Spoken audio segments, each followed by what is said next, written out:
351회 국회 임시회 제1차 정무위원회를 개의하겠습니다.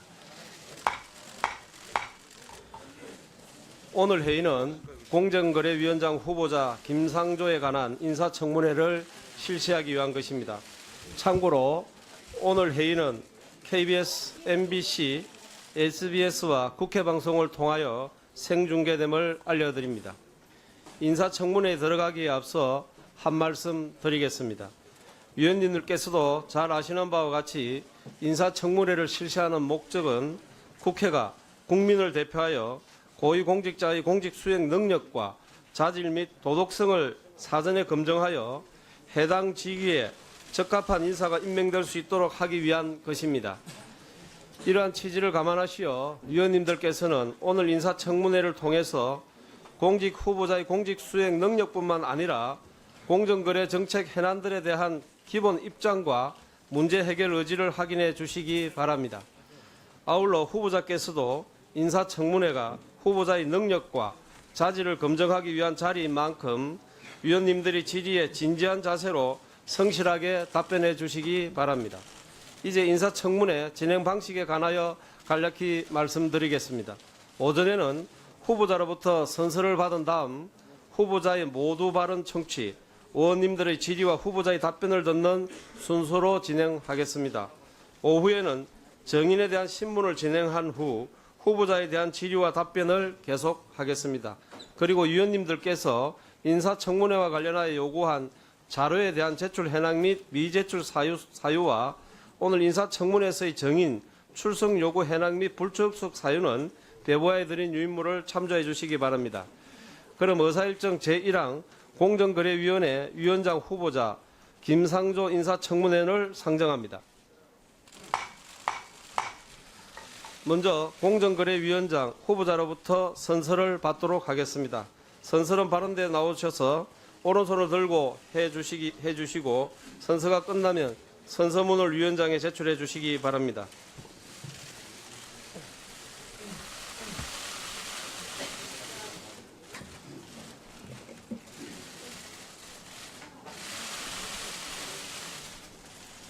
선서. 공직 후보자인 본인은 국회가 실시하는 인사청문회에서 양심에 따라 숨김과 보탬이 없이 사실 그대로 말할 것을 맹세합니다. 1917년 6월 2일 공직 후보자 김상조.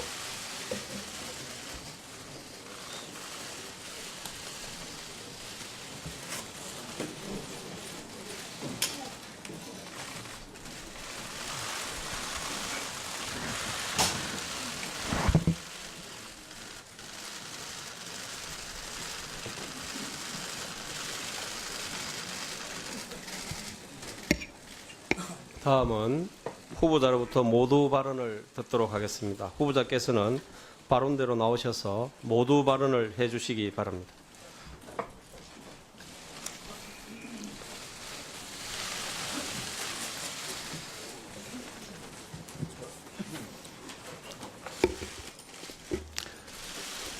존경하는 이진복 위원장님, 그리고 정무위원회 위원님 여러분, 공정거래위원회 위원장 후보로 지명받은 김상조입니다. 바쁘신 의정 활동 가운데서도 인사청문회를 준비하신 위원장님과 위원님들의 노고에 진심으로 감사드립니다. 저는 오늘 공정거래위원회 위원장으로서의 자질과 업무 수행 능력을 검증받고자 겸허한 마음으로 이 자리에 섰습니다. 위원님들과 국민들께서 저의 업무 수행 능력과 자질을 객관적으로 평가하실 수 있도록 청문회 전 과정에 걸쳐 진솔하고 성실하게 임할 것을 약속드립니다. 존경하는 위원님 여러분, 한때 한국을 지칭하는 별명이었던 다이내믹 코리아라는 말을 이제는 더 이상 들을 수 없을 만큼 우리 경제의 활력이 떨어졌습니다. 주된 이유 중 하나는 우리나라의 시장경제 질서가 공정하지 못했기 때문입니다. 대기업 집단으로의 경제력 집중과 총수 중심의 왜곡된 지배구조가 온전하고 내부 거래를 통한 사익 추구 방식을 통해 부를 축적하고 부당하게 경영권을 승계하는 행태가 반복되고 있습니다. 또한 수요 독점적 대기업과의 거래에서 수많은 중소기업들이 전속 거래를 강요당하거나 부당한 단가이나 기술 탈취 행위 등으로 고통을 받고 있습니다. 이로 인해 경제의 활력이 떨어지고 일자리 창출의 대부분을 차지하는 중소기업의 자생적 성장이 저해되어 일자리가 더 이상 늘어나지 않는 고용 없는 성장의 악순환이 우리 경제를 억누르고 있는 상황입니다. 이러한 문제를 해결하기 위해서는 공정거래위원회의 역할이 그 어느 때보다도 중요하다고 생각합니다. 저에게 공정거래위원장으로 일할 수 있는 기회가 주어진다면 공정한 시장경제 질서를 확립하여 한국 경제의 활력을 다시 살리고 국민에게 더 많은 양질의 일자리를 주는 경제 생태계를 구축함으로써 새 정부가 추구하는 소득주도 성장, 일자리 성장을 뒷받침하는 데 최선을 다하겠습니다. 이를 위해 중점을 두어 추진하고자 생각하는 몇 가지 과제를 말씀드리겠습니다. 첫째, 우선 저는 중소기업 영세 상공인 등이 불공정 거래 피해를 당하지 않고 공정한 기회를 보장받을 수 있도록 하는 데 역점을 두겠습니다. 가맹점, 대리점, 골목 상권 등은 수많은 서민들의 생계와 관련되는 삶의 터전입니다. 이들을 대상으로 한 거래상 지위를 남용하는 부당행위는 엄정한 법 집행을 통해 철저히 차단하고 경제적 약자의 협상력 보완을 통해 시장의 자율적인 힘이 작동될 수 있도록 필요한 제도적 방안도 강구하겠습니다. 현재 많은 수급사업자, 납품업자들이 소수 대기업과의 거래에 의존하고 있고 그 정도가 더욱 심화되고 있습니다. 이로 인해 정당한 납품 가격을 보장받지 못하고 거래의 안정성이 저해되는 일도 빈번하게 발생하고 있습니다. 이러한 상황에서는 중소기업이 성장해 나가는데 한계가 있을 수밖에 없습니다. 이를 개선하기 위해 공정한 납품 단가를 어떻게 실현할지, 전속 거래와 같은 오래된 관행을 어떻게 개선해 나갈지 많이 고민해 나가겠습니다. 후보자님, 네, 지금 인사 말씀하시는 내용을 이렇게 제가 보니까 양이 너무 많습니다. 네, 알겠습니다. 조금 줄여주시기 바랍니다. 네, 그 과정에서 위원님들의 고견도 많이 듣도록 하겠습니다. 도와주시기 바랍니다. 둘째, 앞에서 말씀드린 바와 같이 일부 대기업 집단으로의 경제력 집중과 총수 중심의 지배구조는 우리 경제의 활력을 떨어뜨리는 요인입니다. 물론 규모가 크다는 것 자체가 문제시 되어서는 안 될 것입니다. 오히려 그것은 시장경제 체제에서 성공의 증거이고 보상입니다. 다만 그 경제력이 오남용되는 것이 문제입니다. 특히 일감 몰아주기나 부당한 내부 거래는 부당한 부의 축적과 편법적 경영 승계로 이어질 뿐만 아니라 중소기업과 소상공인의 사업 영역을 침범함으로써 기업의 성장 생태계를 무너뜨리고 양극화를 심화시키는 결과를 초래합니다. 따라서 이러한 대기업의 잘못된 관행을 엄정하게 근절해 나가겠습니다. 그러나 저는 이러한 어떤 조치를 조급하고 충격적인 조치들로 실현할 생각을 갖고 있지는 않습니다.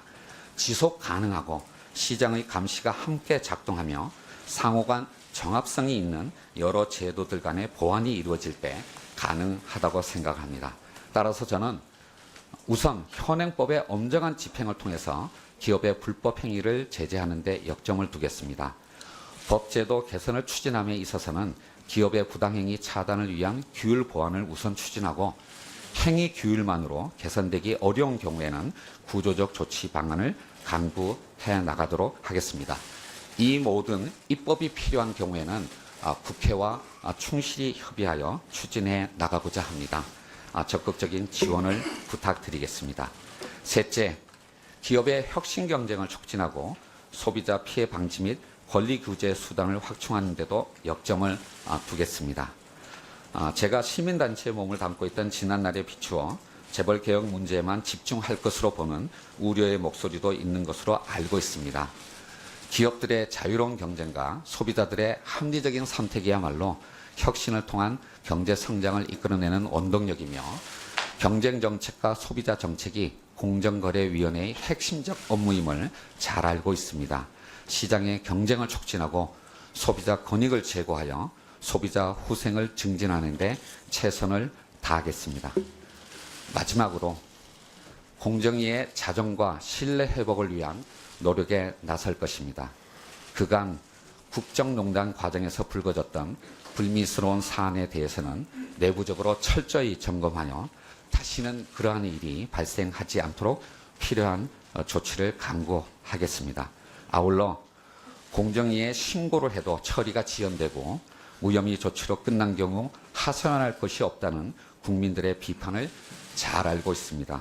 공정거래법 집행수단인 민사적, 행정적, 형사적 수단들을 종합적으로 검토하고 국회와도 충분히 협의하여 법 집행 시스템을 개선해 나가도록 하겠습니다.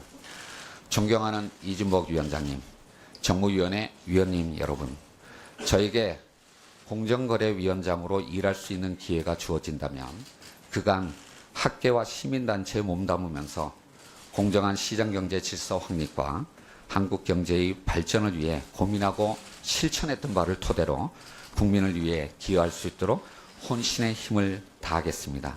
또한 공정위 직원들과 혼연일체가 되어서 국민의 목소리에 귀를 기울이고 국회와 긴밀히 협조하면서 소통하고 협업하는 공정위원장이 되도록 노력하겠습니다. 청문회 준비를 해주신 위원님들께 다시 한번 깊은 감사의 말씀을 드리며 세부적인 정책에 대한 저희 생각은 위원님들의 질의에 대한 답변을 통해서 보다 자세히 말씀드리도록 하겠습니다. 감사합니다. 예, 수고하셨습니다. 그러면 지금부터 김상조 공정거래위원장 후보자에 대한 위원님들의 질의를 시작하겠습니다. 오전 질의 시간은 5분으로 하겠습니다. 후보자께서는 위원님들의 질의 시간에 답변 시간이 포함된다는 점을 유념하여 주시고 핵심 위주로 간략하게 답변해 주시기 바랍니다. 먼저 의사진행 발언입니까? 예, 알겠습니다. 그럼 의사진행 김성훈 의원님. 네, 동두천 연천의 김성원입니다. 공정위는 우리 경제 검찰로 불릴 만큼 이 권한과 권위가 막강한 부처입니다. 그만큼 우리 공정거래위원장에게는 다른 장관보다도 훨씬 높은 수준의 도덕성이 요구가 되는 겁니다.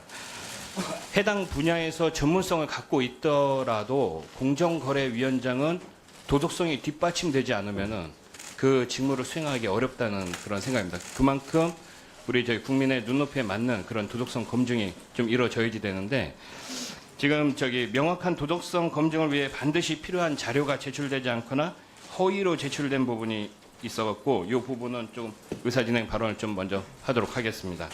먼저 이제 아들 병역 특혜와 관련된 축소은폐 자료 제출 건인데요. 예, 이제 후보자가 제출한 아들의 병적 기록표 37일로 이제 기재되는데 국방부에서 국회에 제출한 자료에는 28일만 국방부 규정입니다. 규정에 맞게 28일만 연가받았다고 기재를 한 부분들이 있었고 이 점에 대해서는 우리 위원장님께서 철저한 사실관계 확인을 좀 지시해 주시고 후보자께서 정확한 사실 담은 자료를 다시 한번 제출해 주길 바랍니다.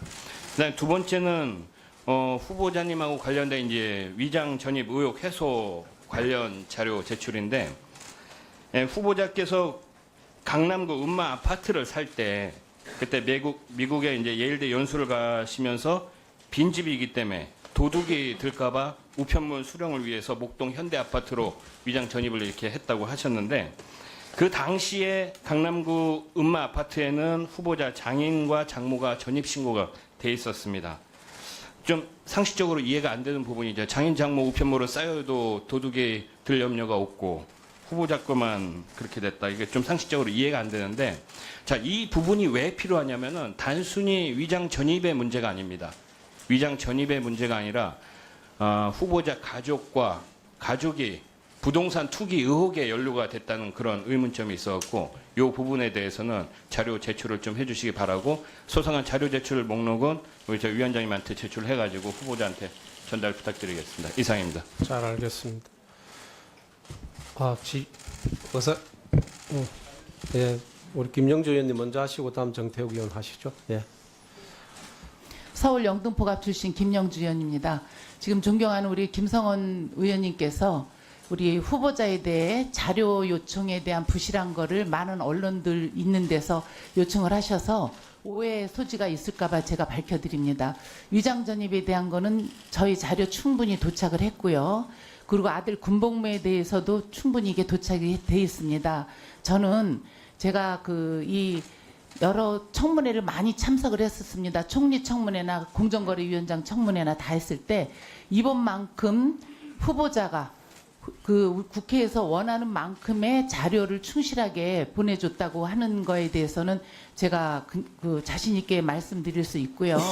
그 위장 전입 문제라든가 후보자 부인 문제는 우리 김성원 의원님께서 질의 시간에 해도 될 거를 사전 의사진행 발언으로 의혹 제기한 거라고 이렇게 저는 생각이 됩니다. 그래서 상식적으로 진보적 지금 의혹 제기하신 게 다 박근혜 정권에서나 예전 정권에서 일어난 문제에 우리 위원장님께서는 이 자료를 충분히 좀 검토를 해서 왔던 거에 대한 우리 앞으로 굉장히 많은 언론에 우리 공정거래위원장에 대한 청문회가 집중이 되어 있기 때문에 정말 네. 청문회다운 청문을 진행해 주실 것을 강력하게 요청드립니다. 추가 자료 요청을 한 내용을 저희한테 주시면 제가 보고 판단하도록 하겠습니다. 네, 다음에 정태욱 의원님. 예, 저도 자료 요청인데 지금 저희들이 생각하기는 후보자께서 소득 규모에 비해가 지출 규모가 혹시 작지 않는가 그런 의문하고 또 청문회를 염두에 두고 각종 통장을 정리했지 않느냐 이런 의혹이 있습니다. 실제 그렇지 않기를 바라는데 그래서 저희들이 요구를 했는 것이 2016년도 말에 각종 통장 가지고 있는 내역 현황하고 잔고만 좀 제출해 달라고 요구를 했습니다. 그런데도 그걸 제출 안 했는데 이 문제에 대해서는 혹시 또 김영기 의원님 뭐라 하실 것 같아요. 내가 설명을 조금 드리면은 후보자께서 올해 3월에 민주당 선대위 고위직을 맡으셨는데 올해 2월에 집중적으로 통장이 정리됐습니다. 예를 들어 후보자 본인 명의로 정기적금이 통장 2개, 금융채권 통장 1개, 배우자 명의 정기적금 통장 1개, 정기예탁금 통장 2개, 저축예금 통장 1개. 이게 올 2월에 이렇게 많은 통장이 새로 개설됐으면은 우리가 합리적으로 봤을 때에 다른 무엇인가를 정리를 했을 가능성이 있으니까 이번 의혹을 해소하기 위해서라도 16년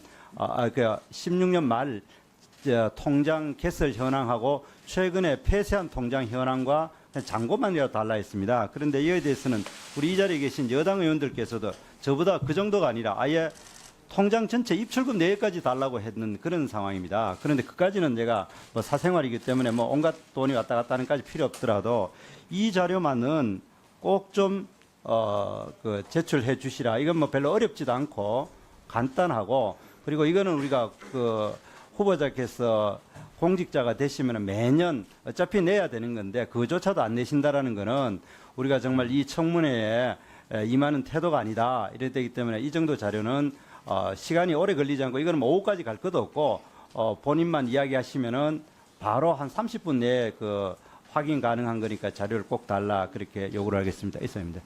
잠깐만. 의사진행 발언할 분들이 많으십니까? 지금 회의를 빨리 진행을 해야 되겠는데 계속 의사진행 발언만 하기가 좀 그런데요. 그러면 김선동 의원하고 민병두 의원 마지막으로 하는 거로 할까요? 예, 그렇게 하십시오. 예.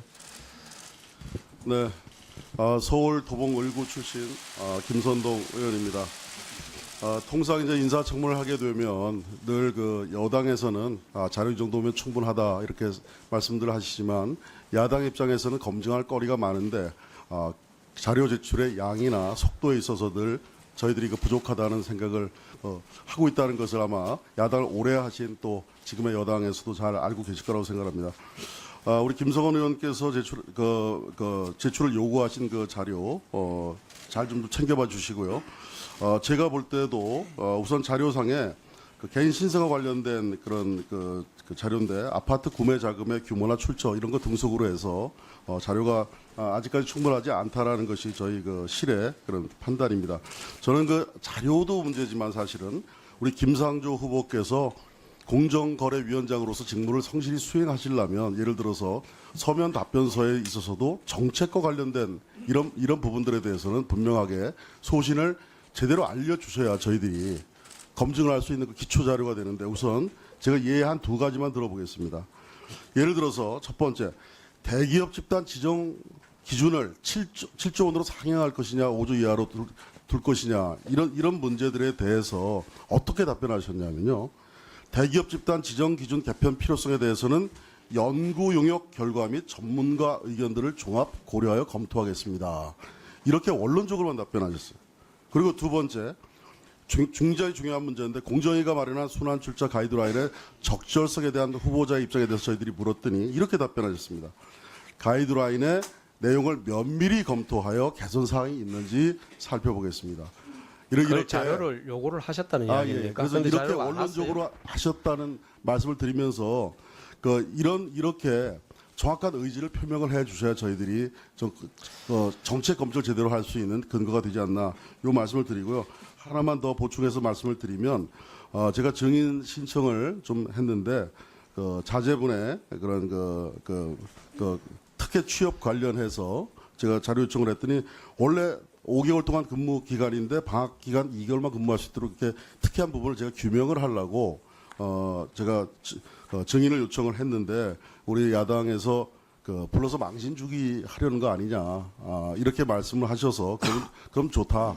그 대신 우리한테 충분한 소명을 와서 비공식적으로 해주면 공개적으로 망신을 주자는 게 아니니까 그 부분을 우리가 감안해서 그것이 소명이 되면 안 부르겠다 이렇게 얘기를 했는데 그 소명 내용 자체가 굉장히 부실했습니다. 그래서 이 부분 사실을 어떻게 처리를 해야 될지 저희들은 규명하고자 하는데 그 부분이 정말 제대로 규명할 수 있는 증인을 채택하지 못했다. 그러면 그런 부분은 난조 후보자에게 직접 여쭈어보시죠. 예. 아니, 그 증인이 여쭈어도 될 것 같고 만약에 더 필요한 내용이 있다면 간사들하고 제가 의논을 하겠습니다. 네, 항의하겠습니다. 자, 우리 민병두 의원님. 예, 청문회 히어링이라고 하죠. 그 말 그 자체에서 해석하고 유추할 수 있듯이 우선 후보자의 소신과 철학, 정책을 듣고 질문하는 겁니다. 근데 지금 우리 청문회는 청문회라기보다는 일종의 국문회라고 할까요? 사전에 언론을 통해서 모든 의혹을 제기하고 실제로 후보자의 정책을 청취할 기회에 그 자체가 이제 굉장히 축소되는 것이 아닌가 하는 우려를 갖고 있습니다. 저는 야당 때나 여당 때나 일관된 입장을 갖고 있는데 우리 홍일표 의원님하고 저하고 박근혜 정부 초대 총리 정홍원 총리 인사청문회 한 바가 있습니다. 그때 우리는 청문회라고 하는 것은 개인이 쌓아온 일생의 영광일 뿐만 아니라 가족이 함께 이루어온 것이기 때문에 미국식으로 가족들도 이 자리에 와서 함께 배석하도록 하자 하는 제안까지 실제로 한 바가 있습니다. 그 당시에 정책을 중심으로 이틀을 하고 또 개인적인 의혹에 대해서는 따로 하루를 빌려서 하자 한 3일을 한 바가 있는데 그 당시 우리가 합의했던 건 뭐냐면 본인 자신의 정책이나 비리, 의혹에 대해서 청문회가 돼야지 가족까지 모든 것을 자료를 요구하는 것은 너무 가혹하지 않냐. 그래서 우리가 정홍원 총리의 아들 부분에 대해서는 비공개로 자료 열람을 했습니다. 소회의실에 가서. 근데 지금처럼 아들 청문회인지 딸 청문회인지 장인 청문회인지 장모 청문회인지 모르는 식으로 변질되는 것은 전 문제가 있다고 생각하고 그런 우려에 대해서는 우리가 함께 공유하면서 정책 청문회가 됐으면 한다는 바람이 하나 있고요. 그럼 미국 같은 경우는 내니 게이트라고 해서 법무부 장관이 불법 이민자를 채용한 경력이 있다. 그럼 반드시 문제가 됩니다. 마찬가지로 공정거래위원장은 본인의 행위가 공정거래위원장을 하기에 적합했는지 안 했는지를 따져야 하는 것이 기본이고 그 이외의 어떤 행동까지 다 번져나간다고 한다면 그건 곤란하지 않는가 하는 생각을 하면서 우선 정책 청문회로 집중했으면 하는 바람을 다시 한번 감사합니다. 표명합니다. 제가 한 말씀만 드릴게요. 지금 이 청문을 진행해야 되는데 이 의사진행 발언으로 너무 많은 시간을 소진하는 것도 좀 곤란한 것 같은데요. 또 하시겠습니까? 네, 그러면 김관영 의원 하시고요.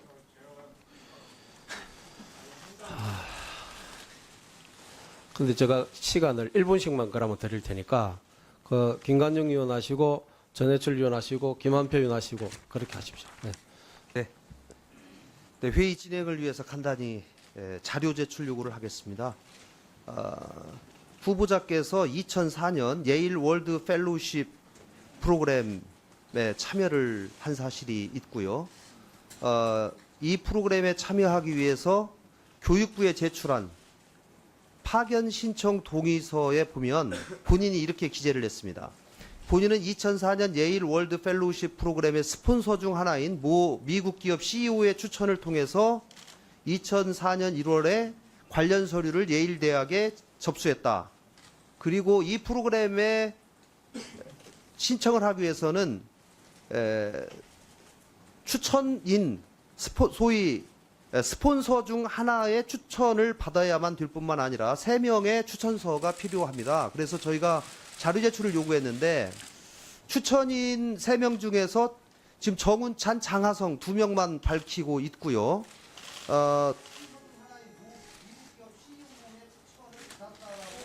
본인이 기재했음에도 불구하고 이 모 미국 기업 CEO가 누군지를 밝혀달라는 자료 제출 요구에 대해서 기억이 나지 않는다 이렇게 자료 제출 요구를 지금 거부하고 있는데요.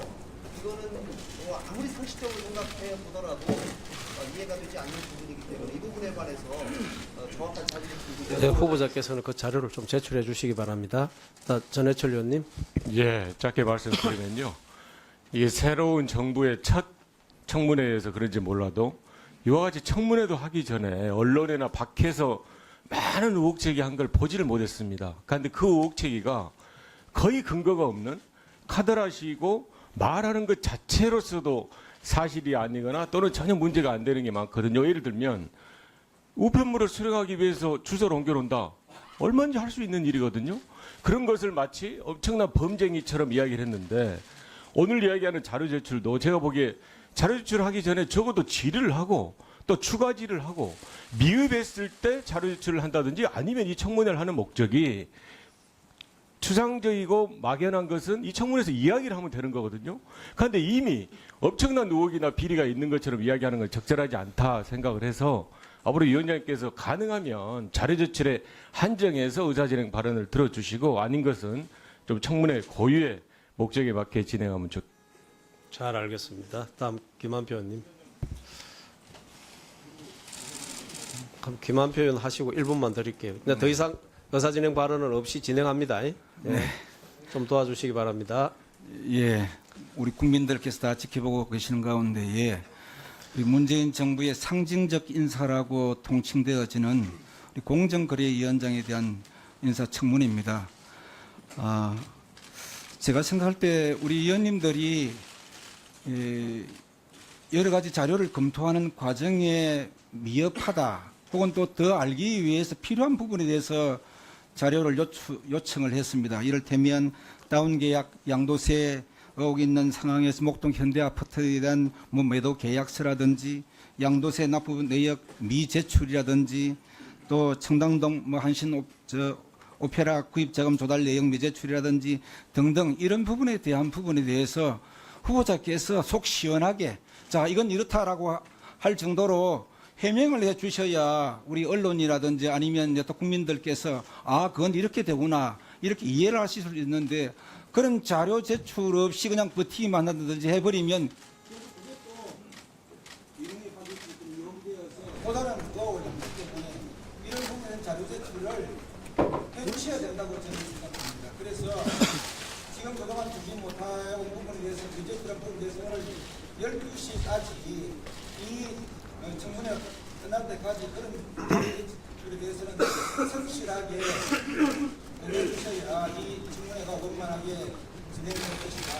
그리고 또 한 팀의 의혹 없이 그렇게 하는 것이 또 서로 좋지 않겠어요? 자, 김한표 의원님 방송 중인데 마이크가 꺼졌거든요. 잘 알겠습니다.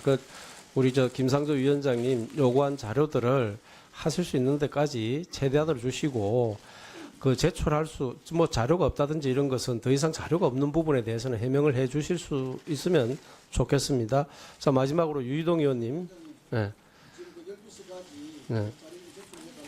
네, 그래요. 방금 그 이야기지 않습니까? 우리 후보자께서 추가 요구했던 자료 요구했던 내용들을 오전 중에 제출해 주실 수 있도록 협조해 주시기 바랍니다. 자, 유희동 의원님. 네, 바른정당의 유희동입니다. 그 문재인 정부 들어서서 첫 번째 청문회인데 존경하는 민병두 의원님께서 말씀하셨던 것처럼 청문회고 듣는 거 위주로 가야 되고 이것이 정책에 집중이 되었으면 좋겠다라는 말씀에 대해서 충분히 100번 공감을 합니다. 근데 다만 청문위원들이 후보자 청문을 준비하면서 필요한 자료에 대한 요구는 뭐 마땅한 거 아닌가 싶고 그 의문이 든 부분에 대해서 자료 요구하는 것을 여당 의원님들께서 나서셔서 일제히 의문 없는데 의혹 없는데 왜 그런 것들을 의도적으로 제기를 하냐라는 식으로 말씀하시면 부끄럽습니다만 저희 예전에 새누리당이 여당이었을 때 보여줬던 그런 부끄러운 모습의 연장선상 아닌가 이런 생각이 듭니다. 그래서 여당 의원님들께서는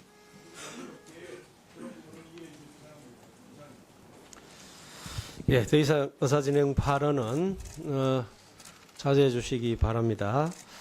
회의를 진행하다 의사진행 발언하는 것은 저희인데 말씀 주시면 제가 기회를 드리도록 하겠습니다. 그러면 청문 순서, 질의 순서에 따라서 제일 먼저 더불어민주당의 존경하는 재윤경 의원님 질의해 주시기 바랍니다. 네, 더불어민주당 비례대표 의원 재윤경입니다. 먼저 그 질의를 시작하기 전에 자료 요구에 대한 여러 가지 그 말씀이 있으셨기 때문에 저도 좀 궁금한 게 이 추가 자료를 요구하셨는데 저희가 이제 우려하는 것은 진짜 이것이 어떤 사유에 의해서 제때 그 제출이 안 된 건지 아니면 지금 우리 존경하는 야당 의원님들께서 말씀하신 대로 뭔가 의혹이 있어서 버티기를 하시는 건지 이런 것에 대해서 이렇게 몇 가지만 짧게 말씀해 주시면 고맙겠습니다. 예, 재윤경 의원님 감사합니다. 사실 많은 어떤 자료 요청이 왔고요. 제가 생각하는 데는 최대한으로 자료 제출 요구에 응했다라고 감히 생각을 합니다. 사실 제 주변에서는 너무 쉽게 개인정보 제공에 동의한 게 아닌가라고 하는 말을 들을 정도로 그런 얘기도 들었을 정도입니다. 그런데 제출되지 못한 자료들의 대부분은 사실 보관하고 있지 않은 자료들입니다. 예를 들면 예일대학에 갈 때 어떤 이제 추천서 같은 거는 당연히 제가 지금 갖고 있지를 않습니다. 그리고 과거에 어떤 이사를 갈 때 전세 계약 부분 같은 것도 네, 후보자님, 네.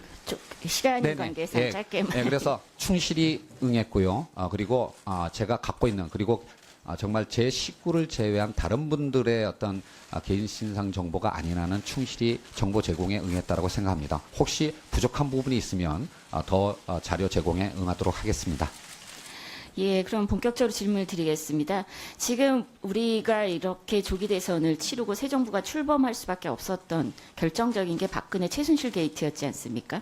지금 국민들께서는 부정부패가 없는 완전한 새로운 대한민국을 요구하고 있습니다. 이 대통령 박근혜 탄핵에 결정적으로 기여한 것이 삼성의 뇌물죄 성립이었는데요.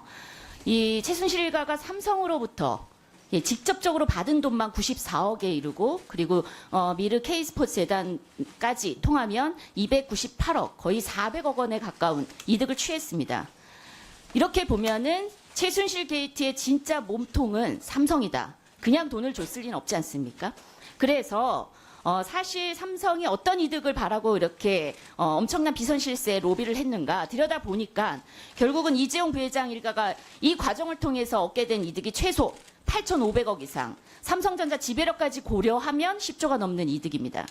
이 과정에서 우리 모두가 이렇게 얘기하고 있습니다. 국민의 노후 자금까지 손을 댄 있을 수 없는 일이 일어났다. 그래서 1,388억 원의 손실이 발생을 했는데요.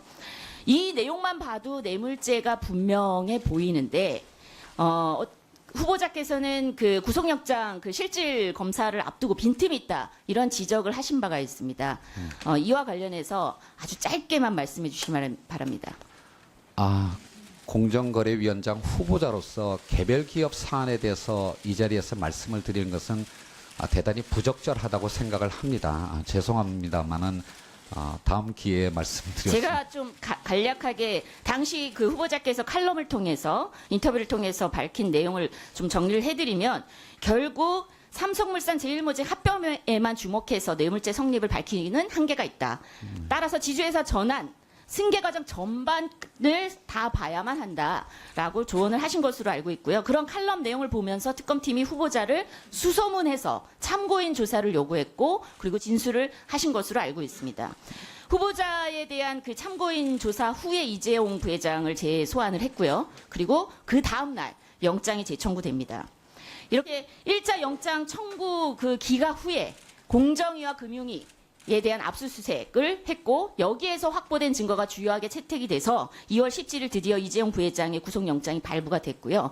이것이 바로 박근혜 대통령의 파면에 결정적인 근거가 된 것으로 알고 있습니다. 따라서 사실 이 잘못된 이 최순실 게이트를 바로잡고 부정부패를 바로잡고 새로운 대한민국을 요구하고 있는 국민들의 마음에 가장 큰 결정적인 사실은 전환점을 마련하신 게 결국은 우리 후보자가 아닌가라는 생각으로 저는 개인적으로는 대단히 감사한 마음을 갖고 있습니다.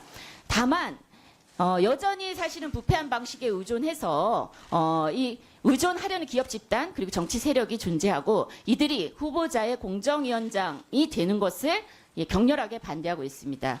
이런 결과 과도한 의혹을 위한 의혹 제기로 후보자를 흠집내기에 열을 올리고 있는데요. 그중에서 지금 주소 비리치인지 아니면 위장 전입인지 알 수 없는 이런 내용에 대해서 예, 발언 기회 주셔서 감사합니다. 저에 대해서 특히 주소 이전에 대해서 여러 가지 의혹이 제기되었습니다. 그 과정에서 많은 질책도 받았고 많은 격려도 받았습니다. 그 과정에서 오늘 청문회를 통해서 제가 아는 한 자세하게 소명 말씀을 드리도록 하겠습니다. 다만 이 과정에서 제가 부족한 부분에 대한 질책도 많았지만 또 한편으로는 저에 대한 국민들의 기대가 크다는 것도 알게 되었습니다. 이 질책과 격려를 모두 감사하게 받아들이면서 저에게 공정거래위원장으로 일할 수 있는 기회가 주어진다면 한국의 공정한 시장 경제 질서를 확립하는데 최선의 노력을 다하겠다는 말씀을 드리겠습니다. 감사합니다. 예, 재영경 의원님 수고하셨습니다. 다음은 자유한국당의 존경하는 홍일표 의원님 질의해 주시기 바랍니다. 예, 홍일표 의원입니다. 후보자로 지명되신 것을 축하드립니다. 예, 여기 있습니다. 후보자. 질의하는 예. 사람 여기 있습니다. 죄송합니다. 예. 후보자께서는 이제 기업 지배구조 개선을 위해서 많은 활동을 해와서 재벌 저격수라는 별명까지 얻었는데 재벌이 많이 저격됐다고 보시나요? 사실 또 어떤 분들은 당신이 20년 동안 재벌 개혁을 위해서 열심히 했는데 변한 게 뭐냐라고 말씀하시는 분도 있습니다. 하지만 20년 전과 비교한다면 우리 기업들의 관행도 많이 변화했다라고 저는 생각을 합니다. 예. 뭐 그렇게 활동해온 모습 자체는 좋아 보이고 또 과거 새누리당 경제민주화 모임에도 나와서 진영을 뛰어넘어서 같이 토론도 하고 이런 좋은 모습들이 있었다고 보여집니다. 그런데 이제 지금 뭐 우리 동료 의원께서도 질의했듯이 현 정권이 최순실 게이트의 결과로 이렇게 이제 탄생을 했고 현 정권에서 이 경제부처의 수장이라든가 이런 지위에 오르신 분들은 더 많은 도덕성이 필요하다 이런 상황입니다. 국민들이 그런 의혹에 관심을 표하는 이유가 바로 거기에 있습니다. 그래서 어쩔 수 없이 우리도 정책도 해야 되고 그러지만 도덕성 문제를 검증하지 않을 수가 없다. 이런 것을 이해하셔야 된다고 생각을 하고 부동산 거래에 대해서 몇 가지만 제가 물어볼게요. 그 현재 청담동 한신 오페라 하우스를 소유하고 계시잖아요. 그렇습니다. 2차. 이제 이 아파트를 어떻게 구입하게 됐는지, 누구 소개로 구입하게 됐는지 이걸 좀 말씀해 주시겠습니까? 간단히 말씀 올리겠습니다. 사실은 뭐 청담동의 아파트라고 하니까 굉장히 고가의 아파트라고 생각하실지 모르겠지만 제가 소유하고 있는 아파트는 2동짜리 작은 아파트고요. 몇 평형이죠? 41평으로 알고 네. 있습니다. 예. 2동짜리 작은 아파트이고 1층에 그늘진 데에서 미분양된 상태에 있었습니다. 그래서 사실 거기가 제가 어렸을 때부터 살던 데라서 지나가다가 복덕방에서 그 미분양된 사실을 알게 됐고요. 그래서 복덕방에서 계약한 것이 아니라 그 재건축 조합 사무실에 가서 직접 계약을 한 것입니다. 네. 그런데 지금 그 1차가 이제 2001년에 분양해서 2003년 11월에 준공이 됐고 2차는 이제 2005년 11월에 준공이 됐습니다. 근데 1차가 그 위치가 주변의 영동고, 경기고 이런 학군 우수성 또 교통 편의, 안전성 이런 것 때문에 그 당시 경쟁률이 굉장히 셌거든요. 2001년 4월 10일자 이 경제신문에 보면은 27가구 분양에 2,000명이 신청해서 평균 74대 1의 경쟁률을 보였다. 이런 게 신문 보도에 나옵니다. 또 30평형 7가구는 청약 경쟁률이 189대 1이었다. 또 2001년 5월자 일간지에도 1차 단지의 분양권에 3천만 원 정도의 웃돈이 붙었다. 이렇게 지금 나오고 있습니다.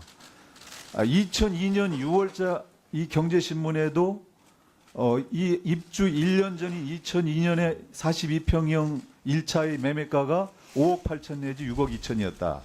그러면 이게 지금 1차와 2차가 거의 뭐 큰 차이가 없고 2차의 지금 그 거래가가 2006년 10월 지금 후보자께서 2006년 1월 달에 여기에 입주하셨죠? 네, 그렇습니다. 2006년 10월 달에 국토부 실거래가가 9억에 이렇게 거래됐습니다. 후보자께서는 6억에 샀다고 지금 신고를 했죠. 그러면 이렇게 좋은 환경의 아파트가 어떻게 미분양으로 남아 있었는지 이게 쉽게 상식적으로는 이해가 안 가거든요. 이거 혹시 후보자와 관련된 어떤 특별한 인연으로 누가 특혜로 이렇게 분양을 했거나 누가 소개해 줬거나 이런 것은 아니었느냐. 이제 이런 의혹이 나올 수가 있는 겁니다. 예, 그 의혹에 대해서는 충분히 이해를 하겠습니다만은 솔직히 말씀드려서 1차 때 경쟁률이 어떻게 됐는가는 제가 전혀 알지를 못하고요. 그리고 제가 구입한 아파트는 정말 1층에 그늘진 데에서 미분양 상태였는데 제 기억으로는 제가 구입한 그 아파트뿐만 아니라 그 동에 미분양 상태에 있었던 그 아파트가 몇 개는 더 있었던 걸로 압니다. 그래서 정말 좀 확인을 해주셨으면 좋겠는데 제가 특별하게 뭐 거기에 재건축 조합에 아는 분이 있는 것도 아니고 다른 일도 아니고요. 뭐 다른 거는 모르겠습니다만은 그 아파트의 분양 계약서가 그거는 소유하고 있으니까요. 보시면 제가 다른 어떤 이유로 그 아파트를 소유하게 된 게 아니라는 것을 의원님께서 아실 수 있을 거라고 생각을 합니다. 예, 홍일표 의원님 수고하셨습니다. 다음은 더불어민주당의 존경하는 최운열 의원님 질의해 주시기 바랍니다. 예, 최운열입니다. 우선 공정거래위원장 후보로 내정된 걸 축하합니다만 요즘 많이 힘드시죠? 네. 후보자는 그동안 이제 경제학자로서뿐만 아니라 시민운동가로서 기업들을 향해서 반칙하지 말고 투명하게 경영하라 이렇게 목소리를 높였기 때문에 일반 국민들은 후보자 본인도 그렇게 살았으리라는 기대가 큰 것도 사실인 것 같습니다. 더군다나 다른 부처도 아닌 시장 질서의 최종 심판자이고 경제검찰이라 불리는 공정거래위원장이라는 직책 때문에 더 높은 도덕적 잣대를 요구하고 있는 것도 사실이라고 생각이 됩니다. 지금까지 언론을 통해 제기된 각종 의혹에 대해서 본인은 억울한 면도 없지 않아 있으리라고 생각이 됩니다만 국민이 납득하실 수 있도록 오늘 철저하게 해명해 주시고 그렇게 해야 공정거래위원장으로서 영이 설 거고 우리 정부가 추구하는 공정사회 건설에 일조하지 않을까 이렇게 생각이 됩니다. 후보자께서는 대통령께서 왜 국방이나 여기와 같은 다른 중요한 장관급 인사보다도 서둘러 공정거래위원장 후보를 지명했다고 생각하십니까? 간단하게 말씀해 주시죠. 예, 문재인 대통령의 가장 큰 공약 사항이 일자리 대통령입니다. 일자리 대통령이 되기 위해서는 무엇보다도 시장의 공정한 경쟁 질서가 확립돼야 된다는 대통령의 의지가 저를 지명하게 된 걸로 알고 있습니다. 그만큼 우리 경제 분야의 공정성이 지금까지 심대하게 훼손되어 있어서 하루빨리 이에 대한 수술이 필요하기 때문에 다른 어떤 부처보다도 상징적으로 공정거래위원장 후보를 지명하신 걸로 알고 있고, 김 후보자는 어느 누구보다도 이 시대의 가장 적임자라고 국민이 생각해서 국민의 기대를 한몸에 받고 있다고 보여집니다. 경제 분야 공정성에 심각한 문제가 생긴 중요한 이유 중에 하나가 제가 보기에는 공정거래위원회가 지금까지 자기 역할을 제대로 못했기 때문에 그런 일이 벌어졌다 이렇게 보여집니다. 5월 26일 날 전 공정거래 부위원장이 이재용 부회장 재판 증인으로 나와가지고 대기업 측의 요청이 있으면 공정거래위원회 운영 지원과가 희망하는 직원을 알선한 역할을 한다 이렇게 증언을 했어요. 그러면 이제 대기업들은 공정거래위원회만 구워 삶으면 자기들이 하고 싶은 일을 다 할 수 있다고 생각하기 때문에 대기업에서 공정거래 출신들을 고문으로 모셔가지 않겠어요? 이렇듯 국민들은 노비에 휘둘리고 있는 공정거래를 더 이상 믿기 어렵다는 게 일반적인 생각인 것 같습니다. 그래서 문재인 대통령이 대선 공약으로 전속 고발권 폐지를 약속하신 걸로 생각이 되는데 동의하시죠? 네, 그렇습니다. 그런데 지금 최근에 공정거래에서 나오는 이 자료를 보면은 전속 고발권 폐지 대신에 제도 개선 수준으로 사인의 금지 청구 제도를 도입한다거나 고발 요청 기관을 확대하는 것이 현실적 대안이다 이렇게 지금 홍보를 하고 있는데요. 그거 알고 계시나요? 네, 알고 있습니다. 저는 공정거래위원회가 대통령의 공약 사항을 지금 부정하는 것과 같은 그런 홍보라고 생각이 되기 때문에 우리 후보자께서 앞으로 이 전속 고발권 폐지를 어떻게 추진하실 것인지 간단하게 좀 말씀해 주시죠. 예, 공정거래위원회가 법 집행을 하는 수단 중에 하나가 형사규율입니다. 근데 지금은 공정위만이 고발권을 갖고 있는데요. 그 결과 많은 분들이 자신의 피해를 구제받지 못한다고 생각하는 것이 사실이기 때문에 현행의 전속 고발권은 분명히 유지될 수가 없고 개선되어야 되는데 다만 그 법 집행 전체의 어떤 효율성을 높이기 위해서는 형사규율뿐만 아니라 민사규율과 행정규율의 종합적인 어떤 효과를 높이는 방법으로 고민을 해나가겠다는 취지에서 말씀을 드린 것입니다. 향후에 국회와 충실히 협의해서 개선 방안을 마련하도록 하겠습니다. 네, 기대가 큽니다. 그 각종 언론에서 보면은 우리 이제 후보자께서 학교에 계실 때 여러 가지 쓴 논문에 대해서 중복 개정이 자기 표절이 이런 이제 지적사항들이 많이 있는데요. 저도 학교에 있는 사람 입장에서 보면은 과거에 유능한 교수들일수록 논문을 많이 쓰고 그러한 사람들이 다른 기관에서 이제 게재 요청을 하면은 이제 실어주다 보는 그런 관행 때문에 이런 일이 벌어지는데요. 거기에 대해서도 좀 충분히 좀 해명을 해주셨으면 합니다. 예, 그 제 연구 업적과 관련해서 논란이 제기된 거에 대해서는 무엇보다도 송구스럽게 생각을 합니다. 근데 저는 연구실에만 있는 연구자라기보다는 현실에 참여하는 시민운동가로서 살아왔다고 생각을 합니다. 이런 것과 관련해서 특히 한국 경제에서 중요한 현안이 벌어졌을 때 예컨대 재벌개혁 문제라든지 삼성공화국 또는 한미 FTA와 관련된 이런 현안이 벌어졌을 때 저에게 원고를 써달라고 청탁하는 그런 외부의 간행분들이 많았습니다. 최근에 인터넷 신문에서 저의 여러 가지 문제를 제기한 걸로 알고 있는데 그 부분을 보게 되면 제가 전공하는 경제학 분야의 학술지가 아니라 역사나 철학이나 사회학, 노동경제학 이런 쪽에서 저에게 특별 원고를 청탁하는 과정에서 더더군다나 큰 주제에 집중된 시기에서 글을 청탁하는 과정에서 제가 글을 쓰면서 사실 각주 처리나 참고 문헌 처리가 일부 소홀했던 부분이 문제 제기된 걸로 알고 있습니다. 그럼에도 불구하고 이런 논란에 대해서는 송구스럽게 생각을 합니다마는 연구윤리 규정이 제정된 2008년 이후에는 제가 최선의 노력을 다해서 꼼꼼하게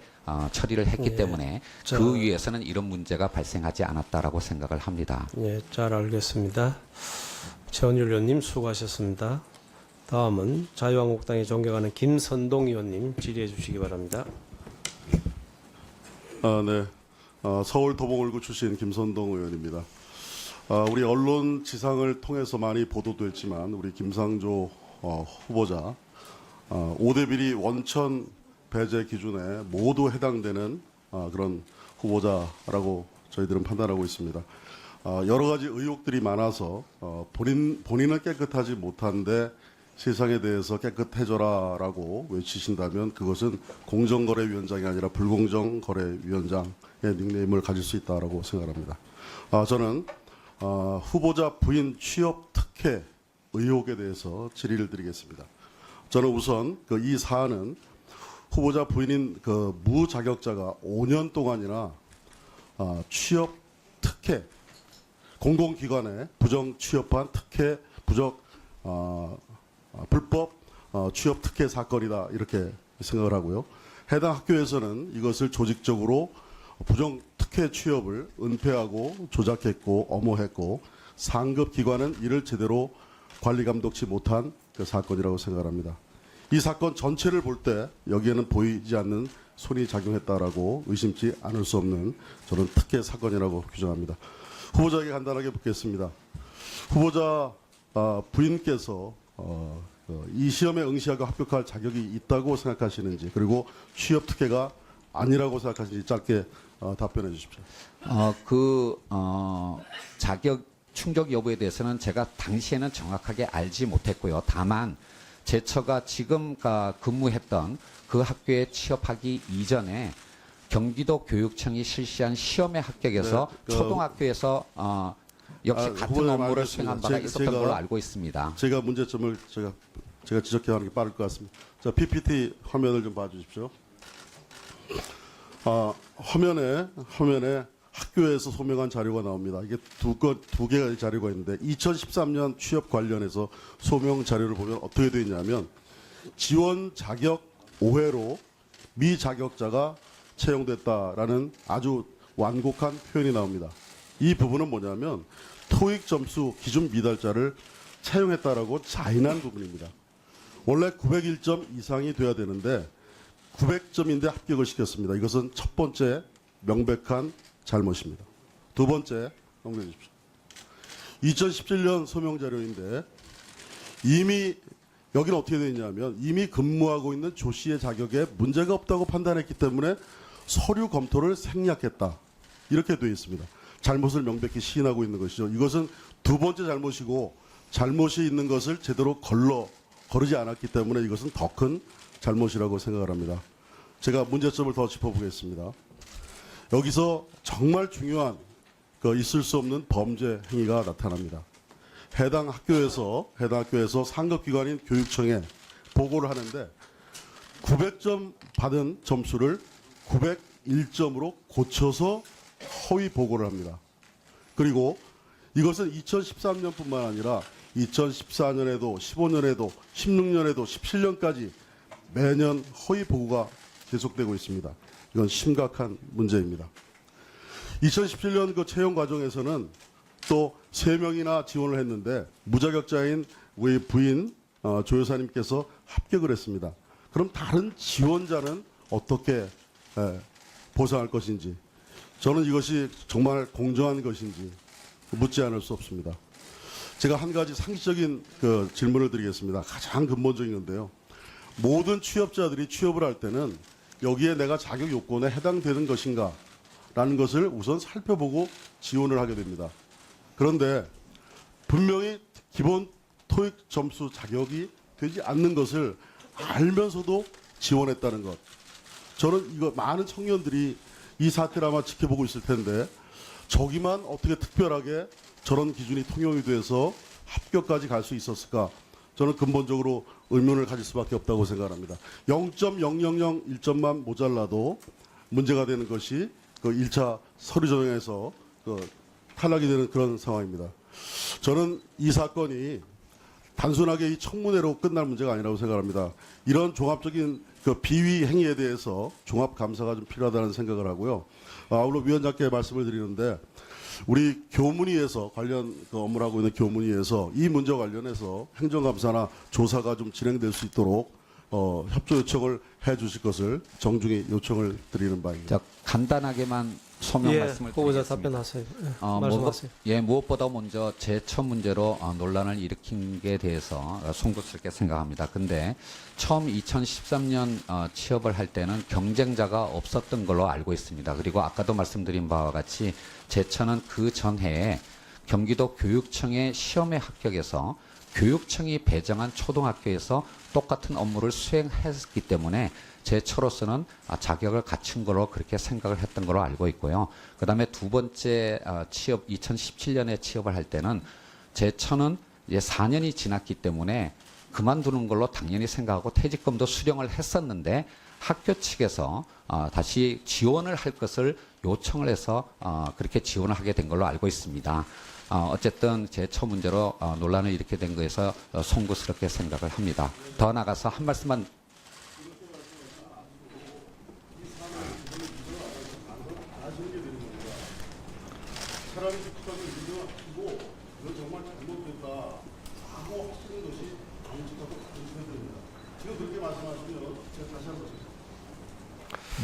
자, 그건 나중에 다시 질문하면 답변하시고요. 자, 김선동 의원님 수고하셨습니다. 다음은 더불어민주당의 존경하는 김영주 의원님 질의해 주시기 바랍니다. 예, 서울 영등포 갑 출신의 김영주 의원입니다. 예, 후보자님, 지금 앞서 우리 김성돈 위원님께서 지적하신 거에 대해서 제가 좀 추가로 좀 질의를 하겠습니다. 사실 저 정책 질의하려고 준비를 해왔는데 이 부분은 굉장히 중요한 문제라서 제가 우선은 상식적으로 이게 이명박근혜 정부 시기에 진보적 성향의 학자로 있는 평가받는 후보자가 박근혜 정부에서 특혜를 받았다고 생각하지 않습니다. 그리고 지난 정부에서 학계 블랙리스트가 있다면 가장 1순위에 올랐을 사람이 저는 김상조 후보자라고 생각을 합니다. 그럼에도 불구하고 법을 지키지 않으면 처벌을 받아야죠. 지금 제가 김상조 후보자 배우 영어 전문 강사 특혜 채용 여기에 대해서 좀 살펴봤습니다. 여러 가지 있는데 초등학교 2급 정교사 이상 자격증 소지자, 표시 과목이 영어인 중등학교 2급 정교 자교자, 그리고 3번에 학사학위 소지자 또는 이와 같은 수준 이상의 학력이 있는 자 중 영어 능력을 고려해서 교육감이 따로 정하는 자격 기준에 해당하는 자에 의해서 3번째 항에서 배우자 부인이 응모를 했고요. 배우자 부인의 죄송합니다. 실명하면 안 되는데 사범대학 출신으로 중등 정교사 자격증을 보유하고 있어서 10년 이상 삼육중학교에 재직했고 정규교사 1년의 기간제 교사로 그 경력이 있어서 오랜 해외 생활로 영어에도 능통해서 교육부 자격 기준에 미달해갖고 학교에 요청한 걸로 알습니다. 맞습니까? 네, 맞습니다. 예, 그래서 이게 사실이라면 학교하고 교육청의 문제지 후보자 본인의 문제는 아니라고 생각해서 이 문제는 나중에 다시 한번 답변해 주시기 바랍니다. 네. 예, 정책 질의하겠습니다. 문재인 정부가 출범한 지 오늘로 21일째입니다. 문재인 정부의 개혁 행보에 갤럽 여론조사에 따르면 90%에 가까운 국민 88%가 지지해주고 계십니다. 비록 초기지만 나라다운 나라를 만들겠다는 문재인 정부에 국민들께서 힘을 실어주고 있다고 봅니다. 그중에 이 문재인 정부가 성공하려면 가장 핵심 부처가 경제민주화, 공정경쟁을 위해 존재하는 저는 그런 공정거래위원회라고 생각을 합니다.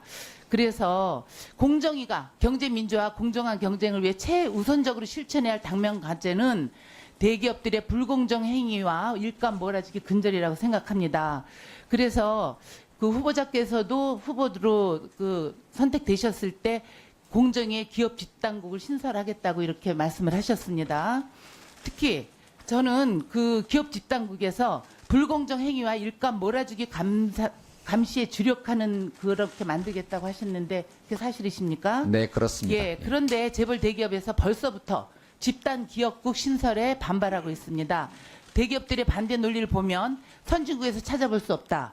두 번째, 대기업 집단의 시장 지배력 남용이 불공정 문제 이미 정부의 다른 부처가 조직에서 다루고 있다. 세 번째, 조사 대상이 대상 기업의 부당 내부 거래 기준인 정상적인 거래 정의가 불명확해 실효성이 없다 이런 겁니다. 그래서 저는 여기 대기업 재벌에 각각 반대 의견에 대한 경향을 좀 이따 말씀해 주시고요. 위원장이 되셔서 기업 집단국 신설하려면 전 예산과 인력이 굉장히 필요하다고 봅니다. 그동안에 공정거래위원회가 이명박근혜 정권에서 단 한 명만 증언이 됐습니다. 그래서 어느 폭까지 증언할 구산 거기에 대해서 얘기해 주시고요. 그 기업 집단군이 신설될 경우 실무적으로 가장 크게 기여하는 부분은 공정위의 조사 기능이 강화돼야 된다고 봅니다. 공정한 경쟁을 해치는 기업에 반칙을 수입할 자료를 수집을 해야 되지 않겠습니까? 그래서 저는 공정위가 가진금을 매겨도 재벌그룹이 행정소송을 하면 입증 자료 부족으로 줄패소했습니다. 그렇죠? 그럴 경우 이 비효율이 줄어들 것으로 기대해도 전 된다고 봅니다. 기업 집단국이 신설이 되면. 그래서 예를 들어 과거에 이명박근혜 정권에서 이 공정위 조사국이 폐지된 이후에 만약에 공정위 조사국이 그대로 존재했다면 좀 더 불공정 행위나 일감 몰아주기 사례가 어떤 거였고 이게 좀 더 효율적으로 대응할 수 있는 그런 게 충분히 있다고 생각합니다. 여기에 대해서 좀 답변해 주시기 바랍니다. 예. 예, 외환위기 이후에 공정거래위원회 조사국이 있었습니다. 그것을 통해서 부당 지원 행위, 내부 거래에 대한 조사가 이루어졌고 제재가 많이 되어서 거래 관행을 개선하는 데 많은 어떤 성과가 있었던 걸로 알고 있습니다. 그러나 당시의 부당 지원 행위는 주로 자산과 자금에 대한 거래를 조사하는 것이었는데요.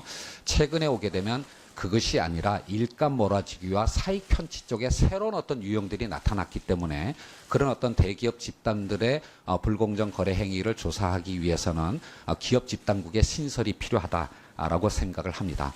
이를 위해서는 공정거래위원회의 권한과 인원이 증가가 돼야 되는데요. 이를 위해서 행자부 등을 비롯한 타 부처와 충실히 협의를 진행해서 또 의원님들에게 의견을 여쭤보고 진행하도록 하겠습니다. 다만 이렇게 공정거래위원회의 권한과 인원을 증가하는 것에 대해서 우려가 있다는 것도 잘 알고 있기 때문에 공정거래위원회 자체의 기강을 확립함으로써 국민의 어떤 신뢰를 높이는 그런 어떤 노력도 같이 추진해 나갈 생각이고요. 더 나아가서 기업들에 대한 조사를 하더라도 몰아치는 그런 방식이라기보다는 일단은 과징금 부과의 어떤 기준을 합리화하고 그것의 어떤 부과의 경제적 근거를 더 충실히 하는 그런 조사 기능을 경제 분석 기능을 강화함으로써 공정위의 법 집행에 대한 국민적 신뢰를 높이는 것이 공정위의 역할을 정상화하는 데 가장 중요한 조건이라고 생각을 합니다. 자, 김영주 의원님 수고하셨습니다. 다음은 자유한국당의 존경하는 김성원 의원님 질의해 주시기 바랍니다. 예, 저희 동두천 연천 출신의 저희 김성원입니다. 방금 저희 김영주 의원님께서 말씀하셨듯이 문재인 정부의 성공을 바라는 마음은 저희도 똑같다는 말씀을 먼저 좀 드리겠습니다. 후보님께서 문재인 정부의 성공을 바라시는 마음 같으시겠죠? 네. 혹시 후보님께서 지금 문재인 정부 이 성공적인 출발에 걸림돌이 된다라는 생각은 안 드십니까? 지금 문재인 대통령께서 밝히신 5대 비리에 대한 고위공직자 배제 원칙에 많은 의혹들이 그다음에 거의 이제 사실로 되고 있는 이 상황에서 우리 후보자님께서 문재인 정부 성공에 내가 걸림돌이 되는 건 아닌가 이런 생각은 안 드시는지 한번 여쭤보고 싶습니다. 대통령과 국민께 많은 심려를 끼친 거에 대해서는 송구스럽게 생각을 합니다만은 지금 저에 대해서 제기된 의혹의 상당 부분은 사실관계에 대한 오해에서 비롯된 거라고 생각하고요. 오늘 청문회 자리를 통해서 충실히 설명드리도록 하겠습니다. 네, 그렇게 되기를 좀 바라겠습니다. 자, 저 후보자님 언제 공정거래위원장 청문회 준비하라고 연락을 받으셨습니까? 제가 청와대 인사검증 과정에 자료를 제출하는 과정에서요. 네. 비밀 서약 의무를 아니, 언제 자료 제출 말고요. 언제 연락 받으셨습니까? 정확지는 않습니다. 예. 네, 정확지는 않은데 아마 정부 출범 이후 한 일주일 안쪽이었던 것 일주일 같습니다. 안에. 네. 예, 저희 후보자님 저 5월 18일 날 공정거래위원장에 내정이 됐고 그다음에 저희 강경화 외교부 장관 후보자가 21일 날 이제 지명이 됐습니다. 근데 이제 인사수석이 발표할 때 강경화 외교부 장관 후보자 같은 경우는 이 딸의 이중 국적이라든가 위장 전입에 대해서 먼저 선 사과를 하면서 발표를 했습니다. 근데 이제 후보님에 대해서는 얘기가 하나도 없더라고요. 그 네, 그렇습니다. 후보님께서 인사검증 자료를 제대로 제출하신 건지 아니면은 청와대 인사검증 시스템이 잘못된 건지 뭐 어떻게 생각하세요? 역시 비밀 준수 서약에 해당되는 내용입니다만은 제가 당연히 그 저와 관련된 모든 정보는 청와대에 제공을 했습니다. 예, 알겠습니다. 뭐 여러 가지 위장 전입 의혹 또 생활형 위장 전입, 뭐 착한 위장 전입 이런 거 뭐 100번 양보해서 우리 후보님의 능력을 전문성을 저도 인정하기 때문에 인정을 합니다만은 제가 하나 정말 이해 안 되는 게 있습니다. 우리 저기 후보자 가족이 예일대 연수했을 때 당시에 장인 장모가 그 집으로 대치동 강남구 대치동 음마 아파트입니다. 그쪽으로 전입해 왔다가 또 후보자 가족이 다시 귀국한 뒤에 또 전출을 갔습니다. 자, 근데 처음에 이제 후보자님께 이제 서면 질의를 하니까 그 뭐라고 했습니까? 저 목동에 우편물 수령 때문에 갔다고 하셨는데 네. 그러면 장인 장모가 그때 살았습니까? 아니면 살지 않았습니까? 그 아파트에 살지 않았습니다. 그러면은 답을 그렇게 주시면은 저희가 계속 예. 그렇게 할 수밖에 없지 않습니까? 예, 해주시면. 사실은 저도 이번 청문 준비를 하는 과정에서 제 과거에 대해서 다시가 기억을 되살리는데 많은 노력을 했는데요. 지금 의원님께서 문제 제기하시는 그 기간 동안에 제 장인어른 장모님께서는 손주의 교육을 위해서 캐나다에 장기 체류하고 계셨습니다. 그 장기 체류를 위해서 주소지를 저희 집에 옮기신 거고요. 그렇기 때문에 제가 2011년에 미국으로 다시 안식년을 갈 때는 당시 계셨던 처갓집으로 주소지를 옮겼지만 그 2004년 당시에는 장인 장모께서 국내에 없었기 때문에 주소지를 옮긴 거였습니다. 알겠습니다. 그게 왜 그러냐면요. 이게 장인 장모가 2002년도에서 오시고 또 2004년도에 오시고 또 2005년도에 전출을 가셨는데 네네. 당시에 음마 아파트는 재개발 광풍이 불었었던 그런 때입니다. 네. 99년도에 음마 아파트 재건축 사업이 시작되었고 재건축 추진위가 구성이 되고 2004년도에 주민총회에서 재건축 찬성이 되고 그런데 이제 2005년도에 재건축이 어렵다고. 왜 어렵냐면은 당시 용적률이 250% 요구하던 것이 210%로 축소가 되면서 당시에 음마 아파트에 이 위장 전입을 오시는 그런 분들이 상당히 많았습니다. 부동산 투기 목적으로요.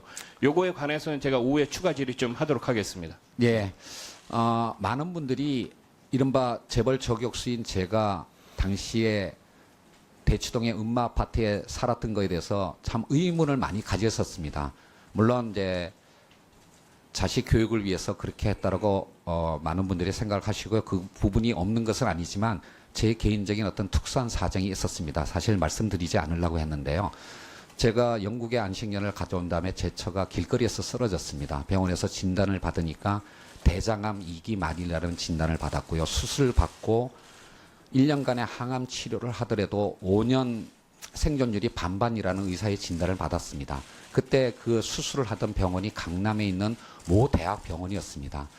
그 뒤로 제 처의 치료를 위해서 이사를 간 것이 중요한 이유였습니다. 그런 상황이기 때문에 제가 음마 아파트에 살지 않으면서도 이사를 갔다 이렇게 위장 전입을 했다 이렇게 말씀하시는 거에 관해서는 참 제가 안타까운 마음을 갖고 있고요. 그러니까 이 부분에 관해서는 정말로 전세 계약서가 있었다면 충분히 소명이 됐을 텐데 불행히도 그것이 보관을 하고 있지를 못한데요. 다만 제가 그 음마 아파트에 관리비를 납부했던 은행 기록들은 갖고 있으니까 의원님께서 확인하실 수 있을 거라고 생각을 합니다. 자, 김성원 의원님 수고하셨습니다. 다음은 더불어민주당이 존경하는 김혜영 의원님 질의해 주시기 바랍니다. 예, 부산 연제구 출신 김혜영 의원입니다. 예, 우리 후보자님께 질의 드리겠습니다. 네. 지금 현재 공정위 퇴직자 중에 상당수가 대형 로펌이나 대기업으로 다시 취업을 하고 있습니다. 저는 이러한 부분이 공정위 업무의 공정성을 저해할 수 있는 상당한 위험 요인이라고 생각을 하는데요. 이게 조금 다른 유사한 사례를 보면은 법원이나 검찰 출신의 변호사 같은 경우에 이러한 여러 가지 우려들 때문에 일정 기간 그 개업지를 제한하고 있습니다. 네. 이런 부분들과 관련해서 우리 후보자님께서는 어떤 생각을 가지고 계십니까? 예, 5급을 넘는 고위공직자에 대해서는 공직자윤리법에 의해서 재취업 심사를 하고 있고요. 5급 이하에 대해서는 내규로서 이 재취업 심사를 하고 있는 걸로 알고 있습니다. 물론 국민의 기대에 미치지 못하는 부분이 분명히 있을 거라고 생각을 하고요. 저에게 공정거래위원장으로 일할 기회가 주어진다면 이런 부분을 개선을 해서 국민의 신뢰를 얻는 데 노력을 하겠습니다. 다만 제가 이 자리에서 좀 말씀드리고 싶은 것이 하나 있는데 공정이 퇴직하신 분들이 로펌이나 기업에 많이 계신데요. 후배들을 사랑하시고 조직을 사랑하신다면 공정이 퇴직자들이 이제 현직에 있는 그 후배들에게 불필요한 또는 오해를 살 수 있는 연락을 취하지 말아주셨으면 하는 당부에 좀 말씀을 드리겠고, 특히 비즈니스를 위해서 필요한 부분이 있다면 투명한 절차를 통해서 공개적으로 접촉해 주실 것을 공정위의 OB들에게 진심으로 당부드리고 싶습니다. 예, 알겠습니다. 우리 후보자님께서는 평소에 재벌 해체가 아니라 건전한 발전을 유도하기 위한 개혁, 이른바 유연한 재벌 개혁론을 말씀하셨지요. 네. 여기에 대해서 한번 좀 자세히 말씀해 주시지요. 예, 저는 지금까지 시민운동을 하면서 단 한 번도 재벌 해체라는 표현을 쓴 적이 없고 진심으로 그렇게 생각합니다. 왜냐하면 재벌 기업들은 한국 경제의 소중한 자산입니다. 다만 그 기업을 지배하는 지배주주의 사익 추구 행위 때문에 경제력이 오남용되는 문제가 있기 때문에 그런 차원에서 경제력 집중을 억제하면서 또 한편 지배 구조를 개선한다면 이 재벌 기업들이 한국 경제의 발전에 기여하는 그런 어떤 기업으로 거듭날 수 있다라고 저는 확신을 합니다. 예, 다음 질의 드리겠습니다. 후보자께서는 지난해 한국금융학회 심포지엄에서 공정거래법상 61개의 재벌 전체를 대상으로 사전적 금지 원칙의 금산분리 규제를 계속 유지하는 것이 비합리적이고 전체 금융산업의 발전을 가로막고 있는 측면이 있다, 이런 취지의 발언을 네. 하신 적이 있으시지요. 네. 이 금산분리 강화에 대해서는 우리 더불어민주당에서는 정강 정책 차원에서 네. 저희가 지금 추진을 하고 있는데 이런 부분에 대해서는 어떤 생각을 가지고 계십니까? 예, 금산분리가 자본주의 시장 경제를 지키는 핵심적인 원칙이라고 하는 확신에 대해서는 변함이 없습니다. 더더군다나 여당의 중요한 어떤 정강 정책이라는 것도 잘 알고 있고요. 따라서 금산분리 원칙을 훼손하겠다는 것이, 후퇴하겠다는 것이 아니라 그것에 현실 어떤 적합성을 높이는 방법을 고민하겠다라는 차원에서 드린 말씀이었다라고 할 수가 있겠습니다. 예. 다음 질의 드리겠습니다.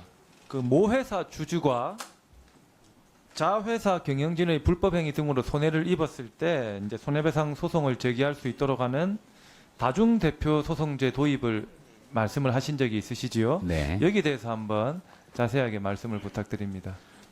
외환 위기 이후에 우리의 어떤 지배구조 개선 노력을 통해서 상장 회사의 경우에는 과거에 비해서는 투명성과 책임성이 많이 높아졌습니다. 그런데 지배주주 일가의 불법적인 사익 편취 행위가 이루어지는 것은 주로 비상장 회사의 문제인데, 비상장 회사의 경우에는 당연히 외부 주주가 없기 때문에 책임을 물을 수 있는 실효성 있는 수단이 없습니다. 따라서 비상장 회사에서 불법적인 사익 편취가 행위가 벌어진다면 그 위에 있는 상장 자회사의 주주가 그 책임을 물을 수 있는 길을 열음으로써 기업의 지배 구조 개선에 기여하자라는 그런 취지라고 말씀드릴 수가 있겠습니다.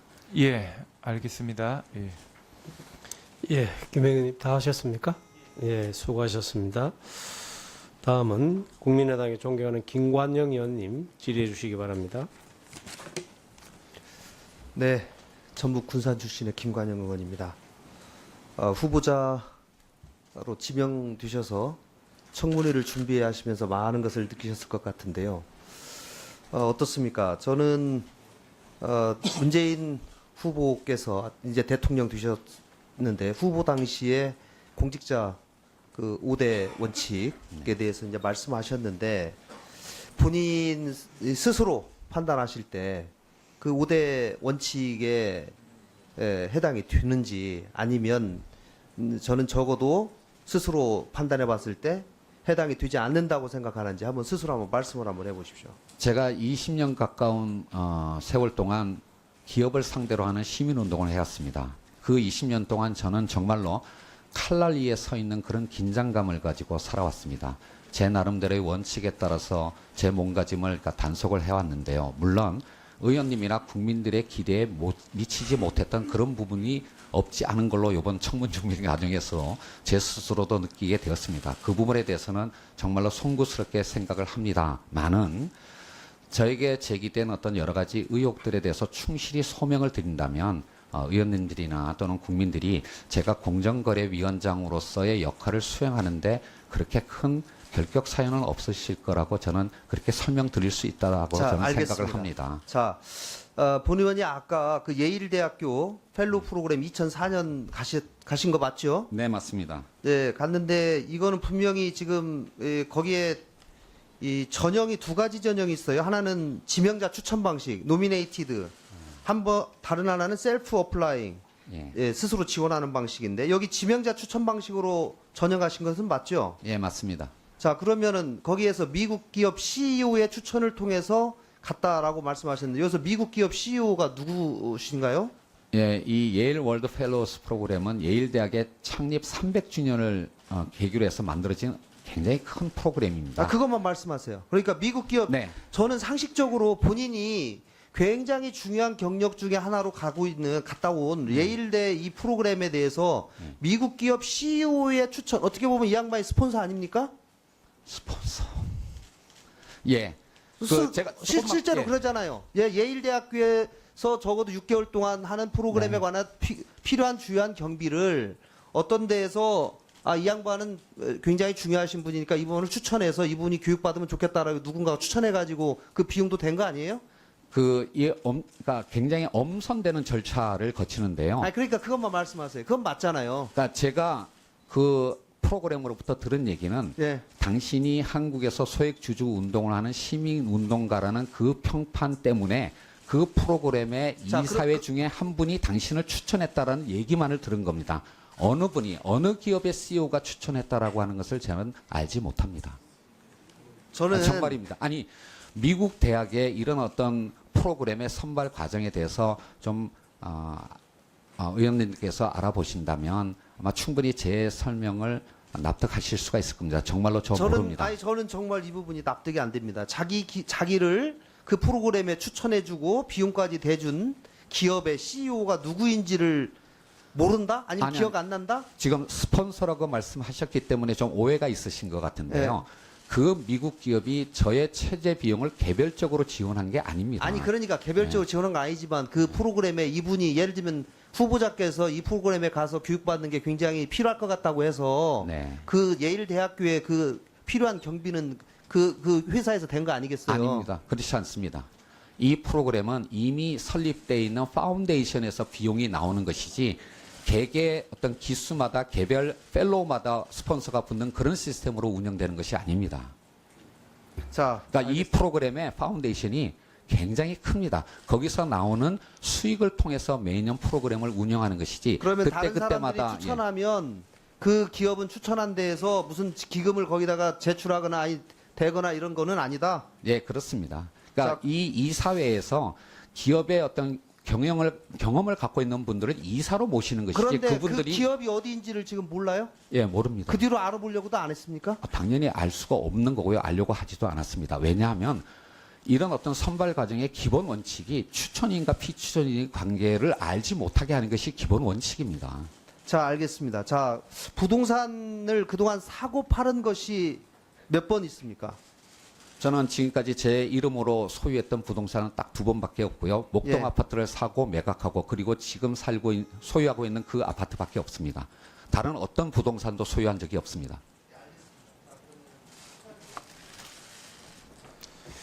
예, 다음 시간에 질의해 주시기 바랍니다. 김관정 의원님 수고하셨습니다. 다음은 바른정당이 존경하는 김용태 의원님 질의해 주시기 바랍니다. 예, 후보자가 되시는 거 먼저 축하드립니다.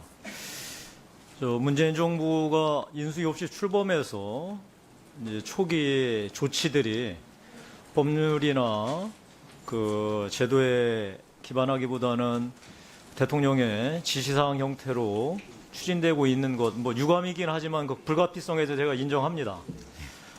그런데 저는 우리 후보자께서 이런 말씀을 하셔서 사실 깜짝 놀랐습니다. 공정위는 현행법을 집행할 때 재량권이 있는데 4대 그룹 사안이라면 보다 엄격한 기준을 평가하겠다라는 말씀을 하셨네요. 네. 저는 우리 기본적으로 우리 후보자께서 지금 이제 공정위가 속된 말로 완전히 기강이 엉망이다. 대기업들 봐줬다. 그리고 가불관계에서 의를 보호하는데 실패했다라고 하는 이런 인식을 갖고 있기 때문에 그 기준으로 본다면 아마 이제 이 공정위를 통해서 뭔가 이 기업들에 대해서 제대로 된 이제 관리 감독을 하시겠다는 뜻인 것 같은데요. 네. 제 생각에는 이 재량권이 아니라 이 법률과 이 원칙에 있어서 공정위가 제대로 기능할 수 있도록 하는 게 중요하지 않겠습니까? 어떻게 생각하세요? 저는 재량권이라는 말이 잘 도저히 이해가 안 갑니다. 네. 재량권이라는 표현이 조금은 오해의 소지가 있었던 것 같습니다. 그러니까 공정위나 금융위와 같은 시장 감독 기구는 개별 기업의 구체적인 사항을 조사하고 판단하면서 법 위반 여부를 따지는 건데. 이 말이 어떤 오해를 불러일으킬 수 있냐면요. 예. 이전까지 공정위는 그 재량권을 이용해도 봐줬다는 거죠. 근데 이제 공정거래위원장은 자기 재량권을 이용해서 이제 엄격하게 하겠다. 그러니까 저는 이런 불필요한 오해가 없도록 하는 게 중요하다고 그런 생각하고. 오해를 불러일으킨 거에 대해서는 저는 이 부분에 대해서 생각합니다. 이제 네. 우리 김상조 위원장께서 어떻게 위원장이 되시면 어떻게 해야 나가는지에 대해서 잘 살펴보도록 하겠습니다. 또 하나. 우리 문재인 대통령 공약이 전속고발권 폐지죠, 공정위? 네, 그렇습니다. 지금 입장은 어떠세요? 우리 후보자 입장은? 지금 형태의 전속 고발권을 그대로 유지할 수 없다라고 하는 것은 분명합니다. 다만 그것을 어떻게 개선할 아니요, 좀 것이냐. 애매하게 답변하지 마시고요. 네. 그러니까 우리 후보자께서도 사실 계속 학계에서나 시민운동가로서 공정거래위원회를 비판하면서 가장 큰 문제가 전속고발권이다라고 말씀을 하셨잖아요. 그러니까 네. 전속고발권을 폐지하는 법안이 이제 나오면 거기 찬성하실 겁니까? 제가 공정거래위원장이 된다면 의원님들과 충실히 협의를 하겠는데요. 제 개인 생각을 조금만 말씀을 드리면 지금 단계에서 지금 현행 공정거래법에는 거의 모든 조항을 위배했을 때 형사처벌을 하도록 이렇게 돼 있습니다. 그러니까 제가 어떤 말씀을 드리는 거냐면 네. 공정거래위원회의 위상과 역할이 사실 뒷받침하는 가장 기본적인 법률적 토대가 전속고발권 아닙니까? 네. 그러니까 저는 이 부분에 대해서 지금 집권 여당이 당론으로 정했고 공약까지 한 마당에 저는 본인이 공정거래위원장이 될 가능성이 있는 상황에서 말 바꾸기 하는 게 아닌가 싶어서 제가 말씀드린 거, 이 부분도 나중에 위원장이 되신다면 어떤 입장을 가질지 제가 살펴보도록 하겠습니다. 또 하나, 조사국을 부활하시겠다고 말씀을 하시는데요. 이 조사국이 폐지된 이유는 기업들의 노비가 있었다는 말도 있지만 이 조사국이 그러니까 소위 폐소율이 계속 너무 높아져서 이게 과연 제 기능을 하고 있는 것이냐라고 하는 비판도 많았었다는 거 인정하시나요? 2005년도에 조사국을 폐지했던 이유는 네. 그 이전에 부당 내부 거래에 대한 조사가 일정 정도 완료되면서 성과가 나왔고요. 그리고 초기에는 공정위의 패소율이 높았지만 그거에 대한 어떤 관행과 판례가 구축되면서 상당한 정도의 예측 가능성이 확보되었기 때문에 폐지된 걸로 알고 있습니다. 아니요, 그러니까 지금 사실은 이제 그런 평가보다는 사실 예전 야당이나 시민단체로부터 집중적으로 공정위에 대한 그 비판이 있었을 때 바로 이 부분 조사국이 대기업의 그 로비 때문에 폐지되었다 그래도 반드시 부활해야 된다라는 논리가 있었고요. 네. 제가 지금 드리는 말씀은 뭐냐면 조사국이 조사한 사건들이 패소율이 높았던 게 바로 대형 노평가에서 대부분 진 거예요. 제가 이 부분에서 공정위의 가장 중요한 도덕적 해이라고 일컬어지는 공정위 출신들이 대형 노펌 가서 공정위가 제소한 사건에 그 노펌에 소속돼서 재판이 임하는 것, 이 부분에 대해서 우리 위원장이 되신다면 어떻게 하실지 제가 추가 질의 때 질문하겠습니다.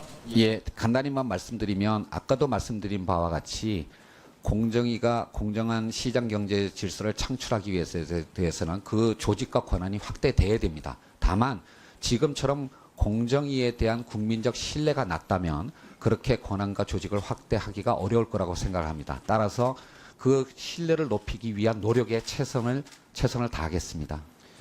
예, 김용태 의원님 수고하셨습니다. 다음 더불어민주당의 존경하는 민병두 의원님 질의해 주시기 바랍니다.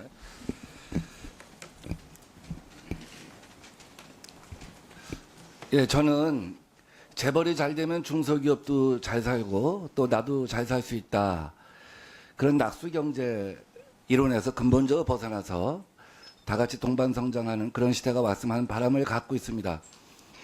IMF 때 우리 국민들은 재벌의 실패를 나의 실패로 봤습니다. 동일시한 거죠. 재벌이 나와 나의 자식들을 갖다가 이만큼 끌고 왔다고 생각했습니다. 그래서 금도 모았습니다. 그러나 지금은 이번 이재용 구속 사건에서 보듯이 재벌의 실패에 대해서 일정한 거리를 두고 보고 있는 것이 현실입니다. 그래서 문재인 정부의 출범과 함께 저는 근본적인 변화에 대한 기대를 갖고 있습니다. 자, 그런데 우리 후보께서 지금 접근하는 방식을 보시면 행태 규율을 먼저 하겠다. 그래서 단계적 접근하고 구조적 접근 추후에 하겠다 하는 것입니다. 저는 이것이 작동 가능하지 않을 거라고 봅니다. 왜냐하면 행태 규율을 갖다 계속해 나가면 아까 폐쇄율도 높고 또 공정위가 입증 책임을 해야 하고 이러한 한계에 부딪힙니다. 아무리 행태 규율을 강화한다고 할지라도 근본을 바꿀 수는 없다고 생각합니다. 구조를 바꿔야 한다고 생각합니다. 문재인 정부 들어서서 국방개혁이나 검찰개혁을 함에 있어서 정밀 타격을 합니다. 문제점이 발견되면 정밀 타격을 하고 신속 대응을 하고 그래서 구조개혁으로 넘어갑니다. 물론 시장을 접근하는 방법과 군이나 검찰 개혁하는 방법은 다를 수가 있습니다. 저는 기업 집단법의 제정이랄지 기업 분할 계열 분리 이런 것을 하지 않아 갖고는 근본적인 체제의 전환이 있을 수 없다. 앞으로 5년간 우리가 가령 복지 문제를 얘기할 때 중부담 중복지 국가의 초입까지 가자. 5년 동안 이런 목표를 정한다면 거기에 맞춰서 로드맵을 설정해야 되는 겁니다. 지금 근데 김상조 후보께서 제시한 로드맵 갖고는 저는 근본적인 전환이 힘들다고 생각합니다. 어떻게 보십니까? 예, 의원님께서 제기하신 우려에 대해서는 제가 충분히 알고 있고 또 공감을 하는 부분도 있습니다. 다만 경제정책의 핵심은 환경에 따른 우선순위의 조정이 있다고 생각을 합니다. 현재 세계 경제도 그렇고 한국 경제도 그렇고 이른바 뉴노멀 저성장의 불확실 상황에 있기 때문에 그러한 점을 감안해서 좀 더 신중하게 접근하자는 지지이지. 그렇게 말씀하시면 네. 그렇게 말씀하시면 과거의 공정위원장, 과거 정부의 공정위원장과 근본적인 차이가 없다고 생각합니다. 그러다가 결국 경제 활성화가 되고 경제 위기가 나오면서 2년 3년 차 지나서는 사실은 뭐 박근혜 정부도 처음에 출발할 때는 담합을 해서 얻는 이익보다 담합을 해서 얻는 손실이 크다. 기업이 망한다 하는 교훈을 남기겠다고 시작하는데 다 유야무야 됐습니다.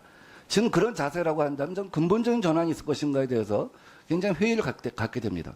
뭐 최근에 와서 김상조가 말랑말랑해졌다는 그 얘기를 저도 많이 들었습니다. 재벌 개혁의 의지가 후퇴한 것이 아닌가라는 얘기인데요. 정말 예. 사자하고 호랑이도 승냥이가 먹을 거 토끼가 먹을 거 남겨둡니다. 근데 지금 우리나라의 5대 재벌, 30대 재벌은 중소기업이 차지할 거, 골목에서 차지할 거 남겨두질 않습니다. 예. 근데 지금 그런 말랑말랑한 접근 방법 갖고는 저는 근본적인 전환이 있을 수 없다. 시장의 상황을 갖다 이해해야 하지만 정권 초기에 합의한 이런 그 사회적 합의, 재벌개혁, 검찰개혁, 국방개혁 이런 합의의 수준이 가장 높을 때 저는 시작을 해야 한다 이렇게 생각합니다. 어떻게 보십니까? 예, 지금 의원님께서 지적하신 것에 대해서 전적으로 공감합니다. 그러기 위해서 제가 경제력 집중 문제는 우리나라 경제의 대부분을 차지하고 있는 5대 재벌에 집중해서 법을 집행하겠다라고 하는 것이고요. 또 한편으로는 지금 그러니까 대리점, 가맹점 또는 하도급 업체 등의 어떤 권익을 증진시키는데 또 역시 역량을 집중하겠다라고 말씀드리고 싶습니다. 네. 그 부분에 대해서도 제가 우리 인사 말씀에서 제시한 것만 갖고는 그런 가불관계 시정 그 정도를 갖고는 저는 근본적인 구조 변화가 있을 수 없다고 생각합니다. 페널티와 인센티브가 같이 가야 한다고 생각하는데 네. 이 부분은 추후에 말씀드리기로 하고요. 네. 지금 후보께 지금까지 언론을 통해서 제시된 게 한 15가지 정도 되는 것 같아요. 대부분 사실이 아닌 것으로 지금 밝혀지고 있는데 지금 이제 하나하나 해명을 하고 있는데 제가 하나만 여쭤볼게요. 신용카드 사용액이 너무 적다. 강의료 수입도 있고 그런데 이렇게 적을 수가 있냐. 그런데 이제 본인 해명은 소득공제 한도 이내이기 때문에 연말정산 시 영원으로 신고했다. 이렇게 되어 있습니다. 제가 제자가 쓴 글을 봤어요. MLB라고 하는데 올라온 글을 보니까 대학교 다닐 때, 석박사 다닐 때 쓰던 가방을 지금까지 갖고 다닌다. 그리고 전철에서 내려갔고 마을버스를 타고 학교로 와서 밤 12시에 도서관에서 이런 분이 신용카드를 쓸 있겠느냐. 하는 제자의 어떤 그 눈물 흘리는 그 회고지를 봤습니다. 왜 이렇게 적습니까? 한번 해명해 주십시오. 예, 제가 신용카드를 안 쓰는 게 아닙니다. 다른 직장은 어떻게 됐는지 모르지만 저희 학교의 연말정산 프로그램을 보게 되면 급여 총액의 25%를 넘을 때만 신용카드 공제가 적용이 되는데요. 그 이하의 금액을 적게 되면 저장하고 다음 페이지로 넘어가지를 않습니다. 저희 학교 프로그램은 그렇게 돼 있어서 그렇기 때문에 저는 그 기준에 한참 미달하기 때문에 애초부터 0이라고 돼 있을 수밖에 없는 거고요. 뭐 자료를 제출했습니다마는 저희 부부의 연간 카드 사용액이 2천만 원 정도는 되고요. 그 이외에 은행 자동 이체나 또는 인터넷 뱅킹을 통해서 지출하는 생활비도 많기 때문에 의원님들께서 생각하시는 만큼 그렇게 검소하게 생활하는 건 아닙니다만은 제가 최근에 와서는 정말 일주일에 100시간 정도 일을 하고 있는 것은 분명한 사실입니다. 저는 정말 52시간이 아니라 68시간으로만 근로시간이 단축되어도 굉장히 행복할 것 같은데요. 제가는 정말 최근에 와서는 돈 쓸 틈이 없어서 돈을 못 썼다라고 할 수가 있습니다. 자, 민병두 의원님 수고하셨습니다. 다음은 자유한국당의 존경하는 김종석 의원님 질의해 주시기 바랍니다. 제 순서가 됐어요? 제 순서. 바뀌셨나요? 아닙니다. 네, 감사합니다. 저도 김 후보자 아시지만 경제학 교수를 오래 했고요. 또 저도 김상조 교수와 분야가 관심 분야가 비슷해서 오랜 교류를 통해서 또 서로 도움을 주고받은 사이고 개인적으로는 상당히 잘 아는 사이입니다만 오늘 이 청문회 자리에서 좀 어려운 질문을 드리게 돼서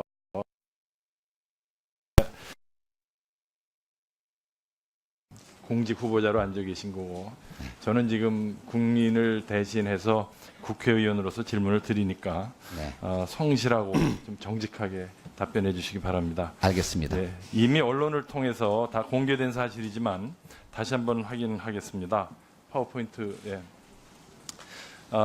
왼쪽에 화면 왼쪽은 후보자가 연구비 700만 원을 받고 2000년 8월에 노사정위에 제출한 연구 용역 보고서이고 이것은 3인 공저입니다. 그리고 오른쪽에 산업 노동 연구 논문은 바로 그해 4개월 뒤 2000년 12월에 학술지 산업 노동 연구에 발표한 논문의 목차입니다. 보시다시피 동일합니다. 예, 그렇습니다. 그다음 페이지. 특히 서론 부분을 보면 맨 앞에 2000년 7월이라는 표현과 최근이라는 표현을 빼놓고는 사실상 똑같습니다. 그다음 페이지.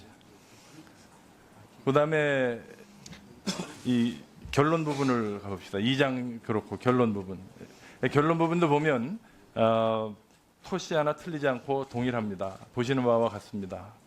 그다음 그렇다고 해서 산업 노동 연구지에 발표한 그 참고 문헌에 4개월 전에 노사정위에 제출한 용역 보고서가 언급되어 있지 않습니다. 예. 자, 이것을 볼 때 3인 공저로 된 연구 실적물의 일부분을 고스란히 거의 100%대에다가 자기 이름으로 학술지에 게재한 것을 이걸 어떻게 정당화하실 수 있습니까? 예, 김정석 의원님께서 지적하신 문제에 대해서 기본적으로는 송구하다는 말씀을 드리겠고요. 사정 말씀을 드리면 이 노사정위원회의 보고서는 당시 문제가 되었던 금융구조조정과 관련된 3인 공조의 연구 영역이었는데요. 이 노사정위원회에 저와 같이 책임 전문위원들로 일하셨던 많은 분들이 사실은 노동 경작이나 사회학 쪽에 나중에 예. 설명 하실 아니, 기회 드리겠는데요. 요것만 요점만 말씀을 드리면요. 요점만 예. 저 보고서가 작성되고 난 다음에 저 산업 노동연구라고 하는 그 학술지에 계셨던 분들이 저한테 그 논문을 이 학술지에 실어줬으면 좋겠다라고 저한테 요청을 한 겁니다. 제가 학술지에 기고하고 심사 절차를 거쳐서 알겠습니다. 그래서 요청을 게재된 건 받았는데 아니라고 할 수가 있습니다. 왜 우선 3인 공조인데 자기 개인 이름으로 일부분을 떼서 놓은 거 그걸 어떻게 정당화시킬 수 있으며 그다음에 또 거의 똑같은 제2장을 똑같은 독립 논문으로 발표하면서 앞에 근원이 된 그 용역 보고서를 언급하지 않은 점 이걸 어떻게 정당화시키겠습니까? 뭐 기본적으로는 2000년에 쓴 글이기 때문에 지금과 같은 윤리 규정에 비춰본다면 미흡한 점이 있다는 것은 송구스럽게 생각을 합니다만은 다시 한번 말씀드리면 이거는 요청에 의해서 게재된 논문이고요. 그리고 노사정위원회의 승인을 받았습니다. 승인을 받았어도 출처를 밝히지 않은 것은 그 당시 기준으로 봐도 연구윤리 위반인 것은 분명합니다. 인정하시죠? 그 당시에 연구윤리 규정이 어떻게 됐는지는 제가 알지를 못합니다만은 지금 기준에 비춰본다면 연구윤리 규정과는 무관하게 2016년 대법원 판례에 의하면 독창성이 없이 새로운 기호 없이 똑같은 문장을 다른 논문에 게재하는 것은 자기 표절로서 현행 법의 연구 부정 행위로 볼 수 있다는 판결이 있습니다. 제가 볼 때는 이 점에 대해서는 논의의 여지가 더 이상 없다고 보고요. 한 가지 더 여쭙겠습니다. 정 교수 승진을 2005년에 하셨죠? 그렇습니다. 네, 그 승진 심사 학내에서 할 때 이 논문을 연구 실적으로 게재하셨습니까? 그 기간에 대해서 하셨겠죠. 예, 그 기간에 대해서는 뭐 잘 모르겠습니다만은 아마 아니 뭐 저도 학교에 포함됐다면 있을 때 쓴 논문 다 갖다 바칩니다. 안 그러면 승진이 안 되는 수가 있기 때문에. 네네. 네. 예, 그래서 정 교수 승진 심사에서도 저는 상당히 의문의 여지가 있다고 보고 특히 지금은 뭐 지난 얘기지만 정부에서 일정 기간 근무한 경력이 있는 자가 퇴직 후에 그 기관으로부터 연구 용역 수주를 받는 것은 특혜로 본다. 지금 교육부는 5년간 안 되도록 되어 있고 지금 서울대학의 경우는 교수가 외부 겸직한 경우 종료 2년 내에 그 기관에 연구 용역을 하면 안 된다.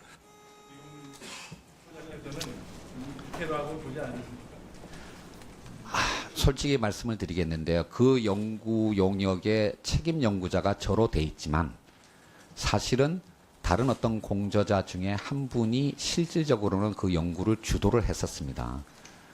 근데 다만 이제 여러 가지 좀 사정이 있어서 제가 책임 연구자로 된 거고요. 그 다음에 다시 한번 말씀드리지만 그 보고서는 노사정위원회의 승인을 거쳐서 그리고 그 학회지의 요청을 거쳐서 게재되었다라고 하는 것을 다시 한번 말씀드리고 그리고 그 학회지는 그 당시에는 학술진흥재단 등재 학술지가 아니었습니다.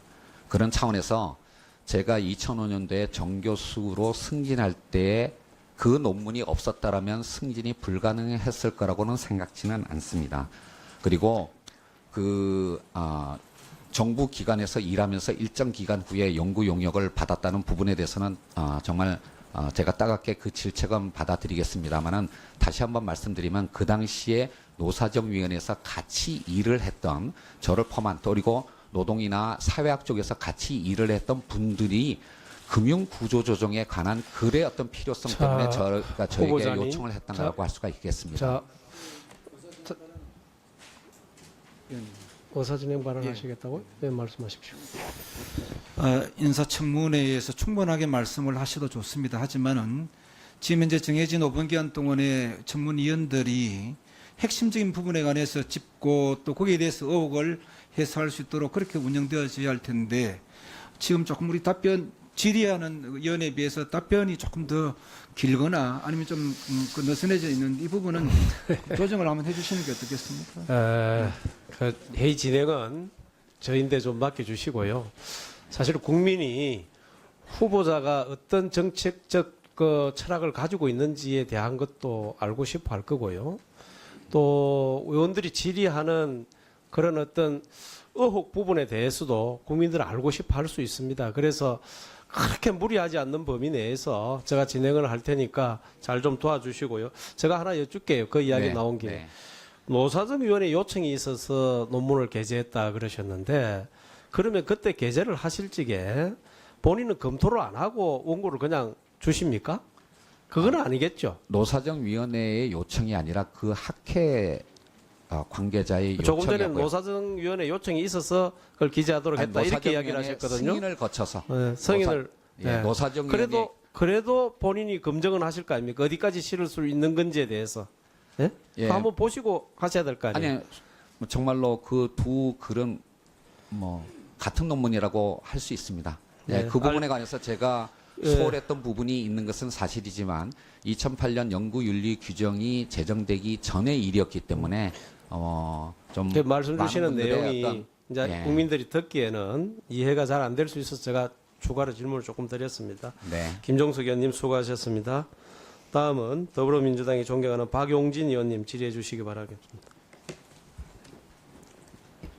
예, 서울 강북 을구 출신 박용진 의원입니다. 오늘 이제 김상조 후보자님 제가 볼 때는 많은 분들이 계시겠습니다만 우리 공정거래위원회 위원장으로서 가장 적임자라고 일단 저는 개인적으로 판단을 합니다. 아까 인사 말씀 중에도 말씀을 하셨습니다만 이 재벌 오너들의 반칙과 특권위에서 누리는 그 특혜 때문에 공정시장 질서가 무너지고 경제 활력이 떨어진다. 이런 지적 저도 공감을 합니다.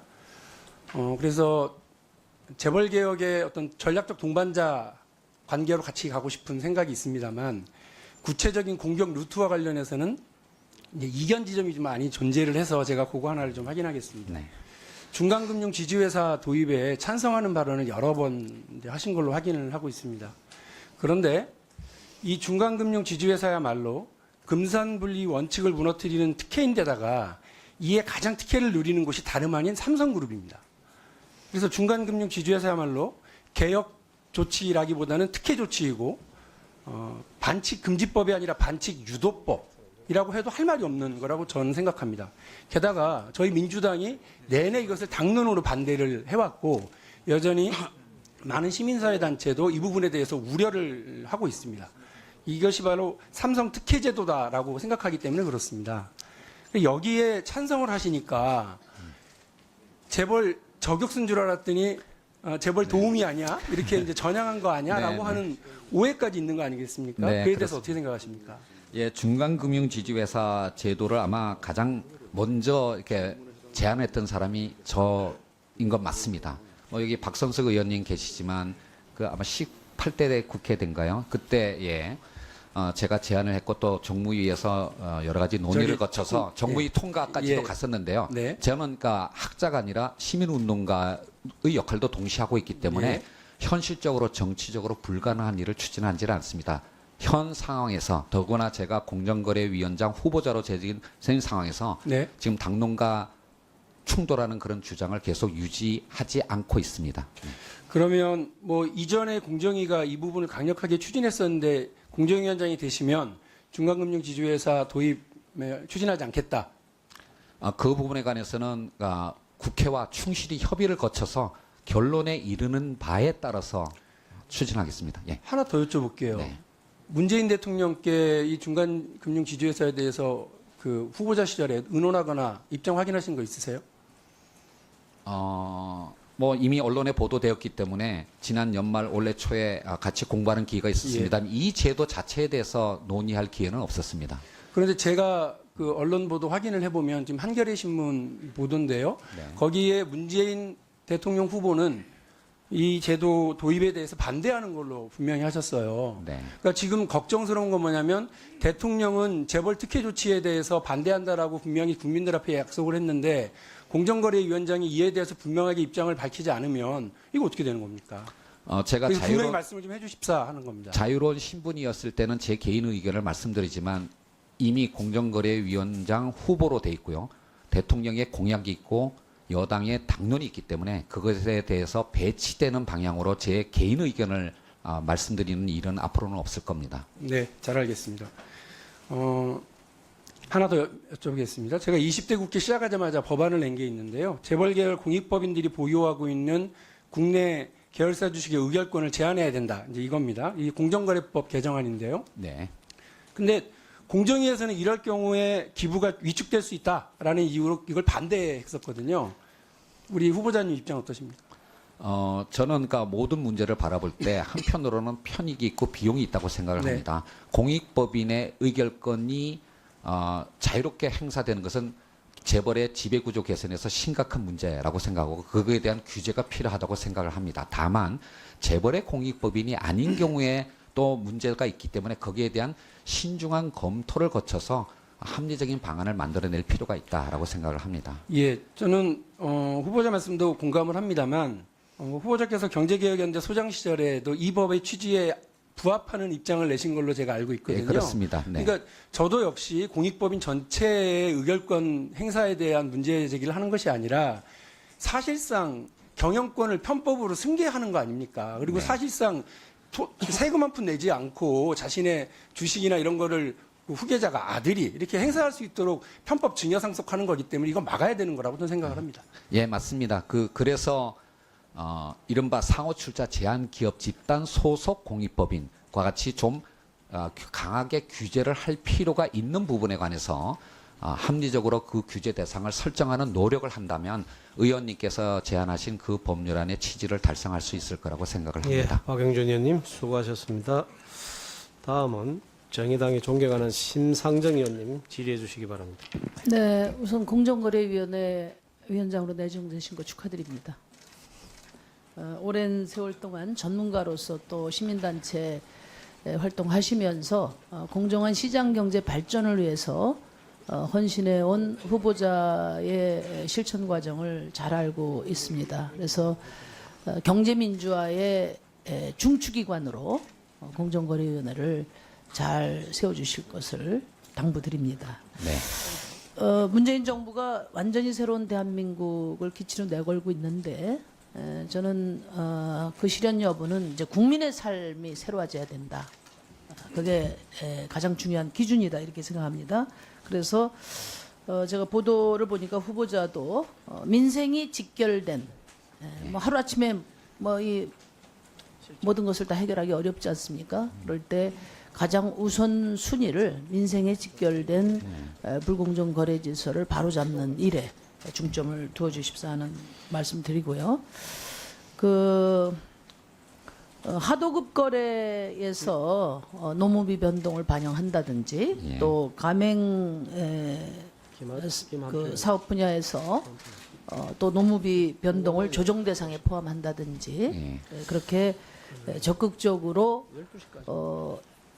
이 저임금 해소를 위해서 그 저임금으로 득을 보는 또 단가 후려치기로 득을 보는 불공정 거래로 많은 수익을 얻고 있는 대기업과 가맹 본점이 그 사회적 책임을 다하도록 하지 않는다면 네. 아마 뭐 일자리도 늘지 않을 테고 또 지금 저임금 구조가 해결되기 어려울 겁니다. 그래서 제가 좀 구체적으로 묻겠는데요. 예. 제가 그 내용은 봤습니다. 일단 하도급과 관련해서는 납품 단가 조정 신청 및 협의 대상으로 노무비 변동을 넣겠다 이 말씀하셨고요. 네네. 가맹 사업 거래와 관련해서는 조정 대상에 포함시키겠다 이야기했고 네. 또 의원들의 질의에 대해서 단체 구성권과 또 거래 조건 협의권을 적극적으로 검토하겠다 이렇게 네. 말씀하셨는데 구체적으로 어디까지 검토하시는 것인지를 한번 말씀해 주시기 바랍니다. 예, 이 문제는 사실은 굉장히 좀 복잡한 사안일 수가 있습니다. 원래 하도급이나 가맹법 등등은 기업 간 거래를 다루는 규율이기 때문에 다른 기업의 어떤 노사관계에 영향을 미칠 수 있는 범위에 관해서는 사실 우리 사회에서 많은 논란들이 있다라고 할 수가 있는데요. 그럼에도 불구하고 원사업자의 거래 조건이 결국 수급사업자의 노동자의 근로 조건에 가장 중요한 영향을 미치기 때문에 우리나라의 법 체계에서 이 부분을 공정하게 만들 수 있는 그 범위가 어디까지인가에 대해서 충분히 고민하겠고요. 향후에 어떤 의원님과 제가 기회가 주어진다면 의원님과 충실히 협의를 하도록 하겠습니다. 근데 이제 이 문제는 이미 뭐 국회에서도 공론화돼서 그렇습니다. 예. 공정거래위원회 소관은 아닙니다만은 네네. 이른바 그 남양유업법 예. 가지고 그 토론이 있었어요. 그때 이제 가장 핵심적인 조항이라고 생각했던 가맹점주들의 그 단체 교섭권이 삭제된 채 이제 예. 법안이 통과됐습니다. 근데 저도 제가 노동조합도 오랫동안 관여를 해왔습니다마는 중요한 것은 단체 구성권이나 또 거래 조건의 협의권 정도 가지고는 예. 상황을 해결할 수 없다. 그러니까 교섭에 대한 강제력을 가질 수 있도록 제도 개선이 뒷받침되지 않으면 저는 의미 없다고 보거든요. 왜냐하면 우리가 뭐 원하청 관계 잘 아시겠지만은 네. 법보다 주먹이 가깝기 때문에 또 노동조합보다도 훨씬 가맹단체들이 갖는 그 힘이 약하지 않습니까? 그렇기 때문에 불공정 거래를 시정하는 의지로 네. 단체 구성권을 허용한다면 그것을 교섭권을 강제할 수 있는 그런 뒷받침이 없다면 저는 무용지물이다. 그래서 예. 이 지점에 대해서 한번 말씀해 보시죠.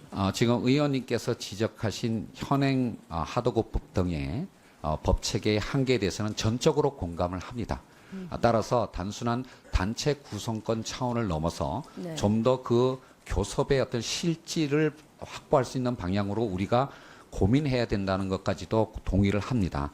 다만 이제 우리나라의 법 체계 하에서 그러니까 가맹점주나 그러니까 수급업체의 단체에게 노동조합의 3건에까지 그러니까 근접할 수 있는 그런 어떤 권리를 부여할 수 있는지, 지금의 단체 구성권을 넘어가지고 어디까지 그 권리를 확대할 수 있는지에 관해서는 관계 부처나 또는 전문가의 협의를 거치고 그리고 국회와 충실히 협의를 하는 방향으로 합리적인 해결책을 마련하도록 하겠습니다.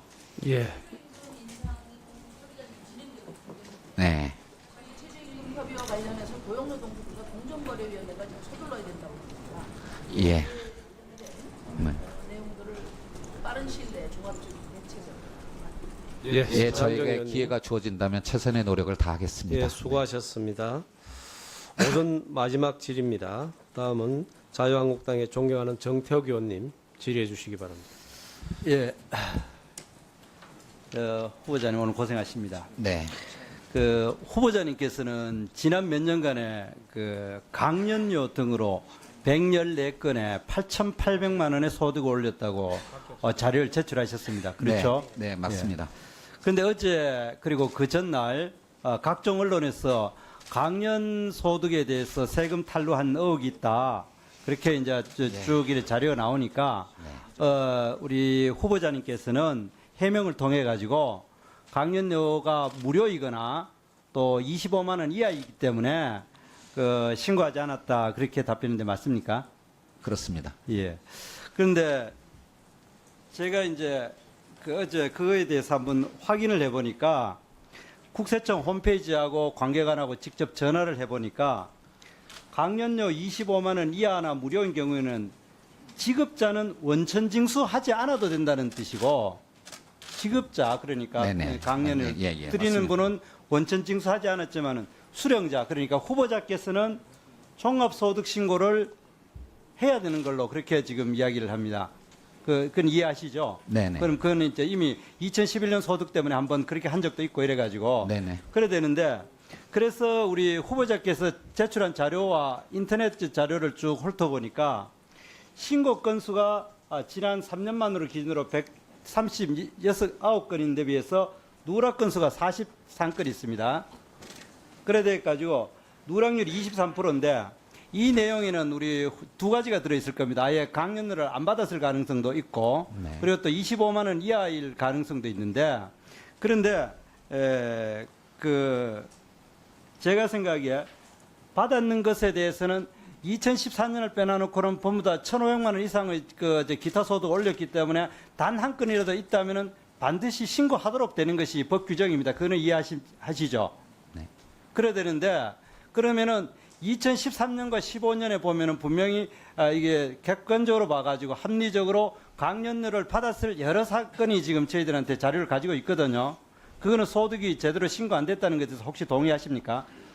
의원님께서 질의하신 바에 대해서는 제가 잘 알고 있는데요. 예. 조금 전에 누락률이 20몇 프로에 이른다라고 하는 것은 제가 알고 있는 수치와는 조금 다릅니다. 그래서 예, 그러니까 그 부분에 관해서는 사실관계를 좀 그러니까 다시 확인해 한번 보겠습니다. 정리를 네네. 하면은 누락률 23% 이거 자료를 그 누락 건수는 우리 후보자께서 학교에다가 승진을 위해서 대외 활동, 봉사 활동 했는 내용을 보고 했기 때문에 실제로는 이보다 훨씬 많을 가능성이 있고, 다만 제가 하는 거는 이 중에는 무료로 강의를 하신 부분이 있었다면은 이것이 이제 과장됐을 수가 있다. 그 부분은 저도 인정합니다만은, 그러나 실제적으로 돈을 받았을 가능성이 있는 것이 여러 건 있습니다. 2013년 같은 경우에도 그때 당시에 민주당, 진보정의당, 새누리당 각종 정당 토론회 발제자로 토론 나오신 적도 있고, 법무부 국민연금 국가인권위원회 이런 데 강연도 있고, 이래가 2013년에만 19건 있습니다. 그중에 상당히 돈을 받았을 겁니다. 단 한 건 단지 10만 원이더 받아도 그는 소득신고 대상이라는데 그걸 안 하셨고, 2015년에도 그런 건수가 굉장히 많습니다. 이렇게 노란 게 다 2015년 건데, 이런 자료가 있기 때문에 분명히 저는 소득 탄로가 있었다고 생각을 하고, 또 2014년에는 1,500만 원이 되지 않기 때문에 하지 않았다 하지만, 그러나 객관적으로 우리가 우리가 여기에 돈을 받았다고 생각할 수 있는 드는 부분들이, 예를 들어서 그해 12월 달에 보스턴 컨설팅 그룹에서 주최한 KB 금융 지배 구조 토론회 같은 패널로 참석하셨어요. 네네. 이런 부분 같은 경우는 이것도 무료로 했을 가능성은 제가 비교적 적었다. 그리고 이분은 객관적으로 토론회 자체가 굉장히 비용이 많은 드는 거기 때문에 저는 그 부분하고, 또 같은 2014년에도 총 누락이 13건 있는 중에 지금 저희들이 보니까 국회에서 여러 건 하신 게 있더라고요. 그런데 그 중에는 이제 몇 건에 대해서는 지급했다는 제가 증언을 지금 받았습니다. 그랬고, 그리고 또 여러 가지 이제 EB 뉴스나 이제 인터넷에 나온 자료에도 여러 건이 있기 때문에 이거는 객관적으로 액수의 다 과는 변론으로 하고, 소득 신고는 제대로 안 되었다. 저는 그렇게 생각하는데 혹시 의견 있으면 좀 주십시오. 예, 저는 매년 5월 달에 세무 전문가의 조력을 받아서 종합소득 신고를 합니다.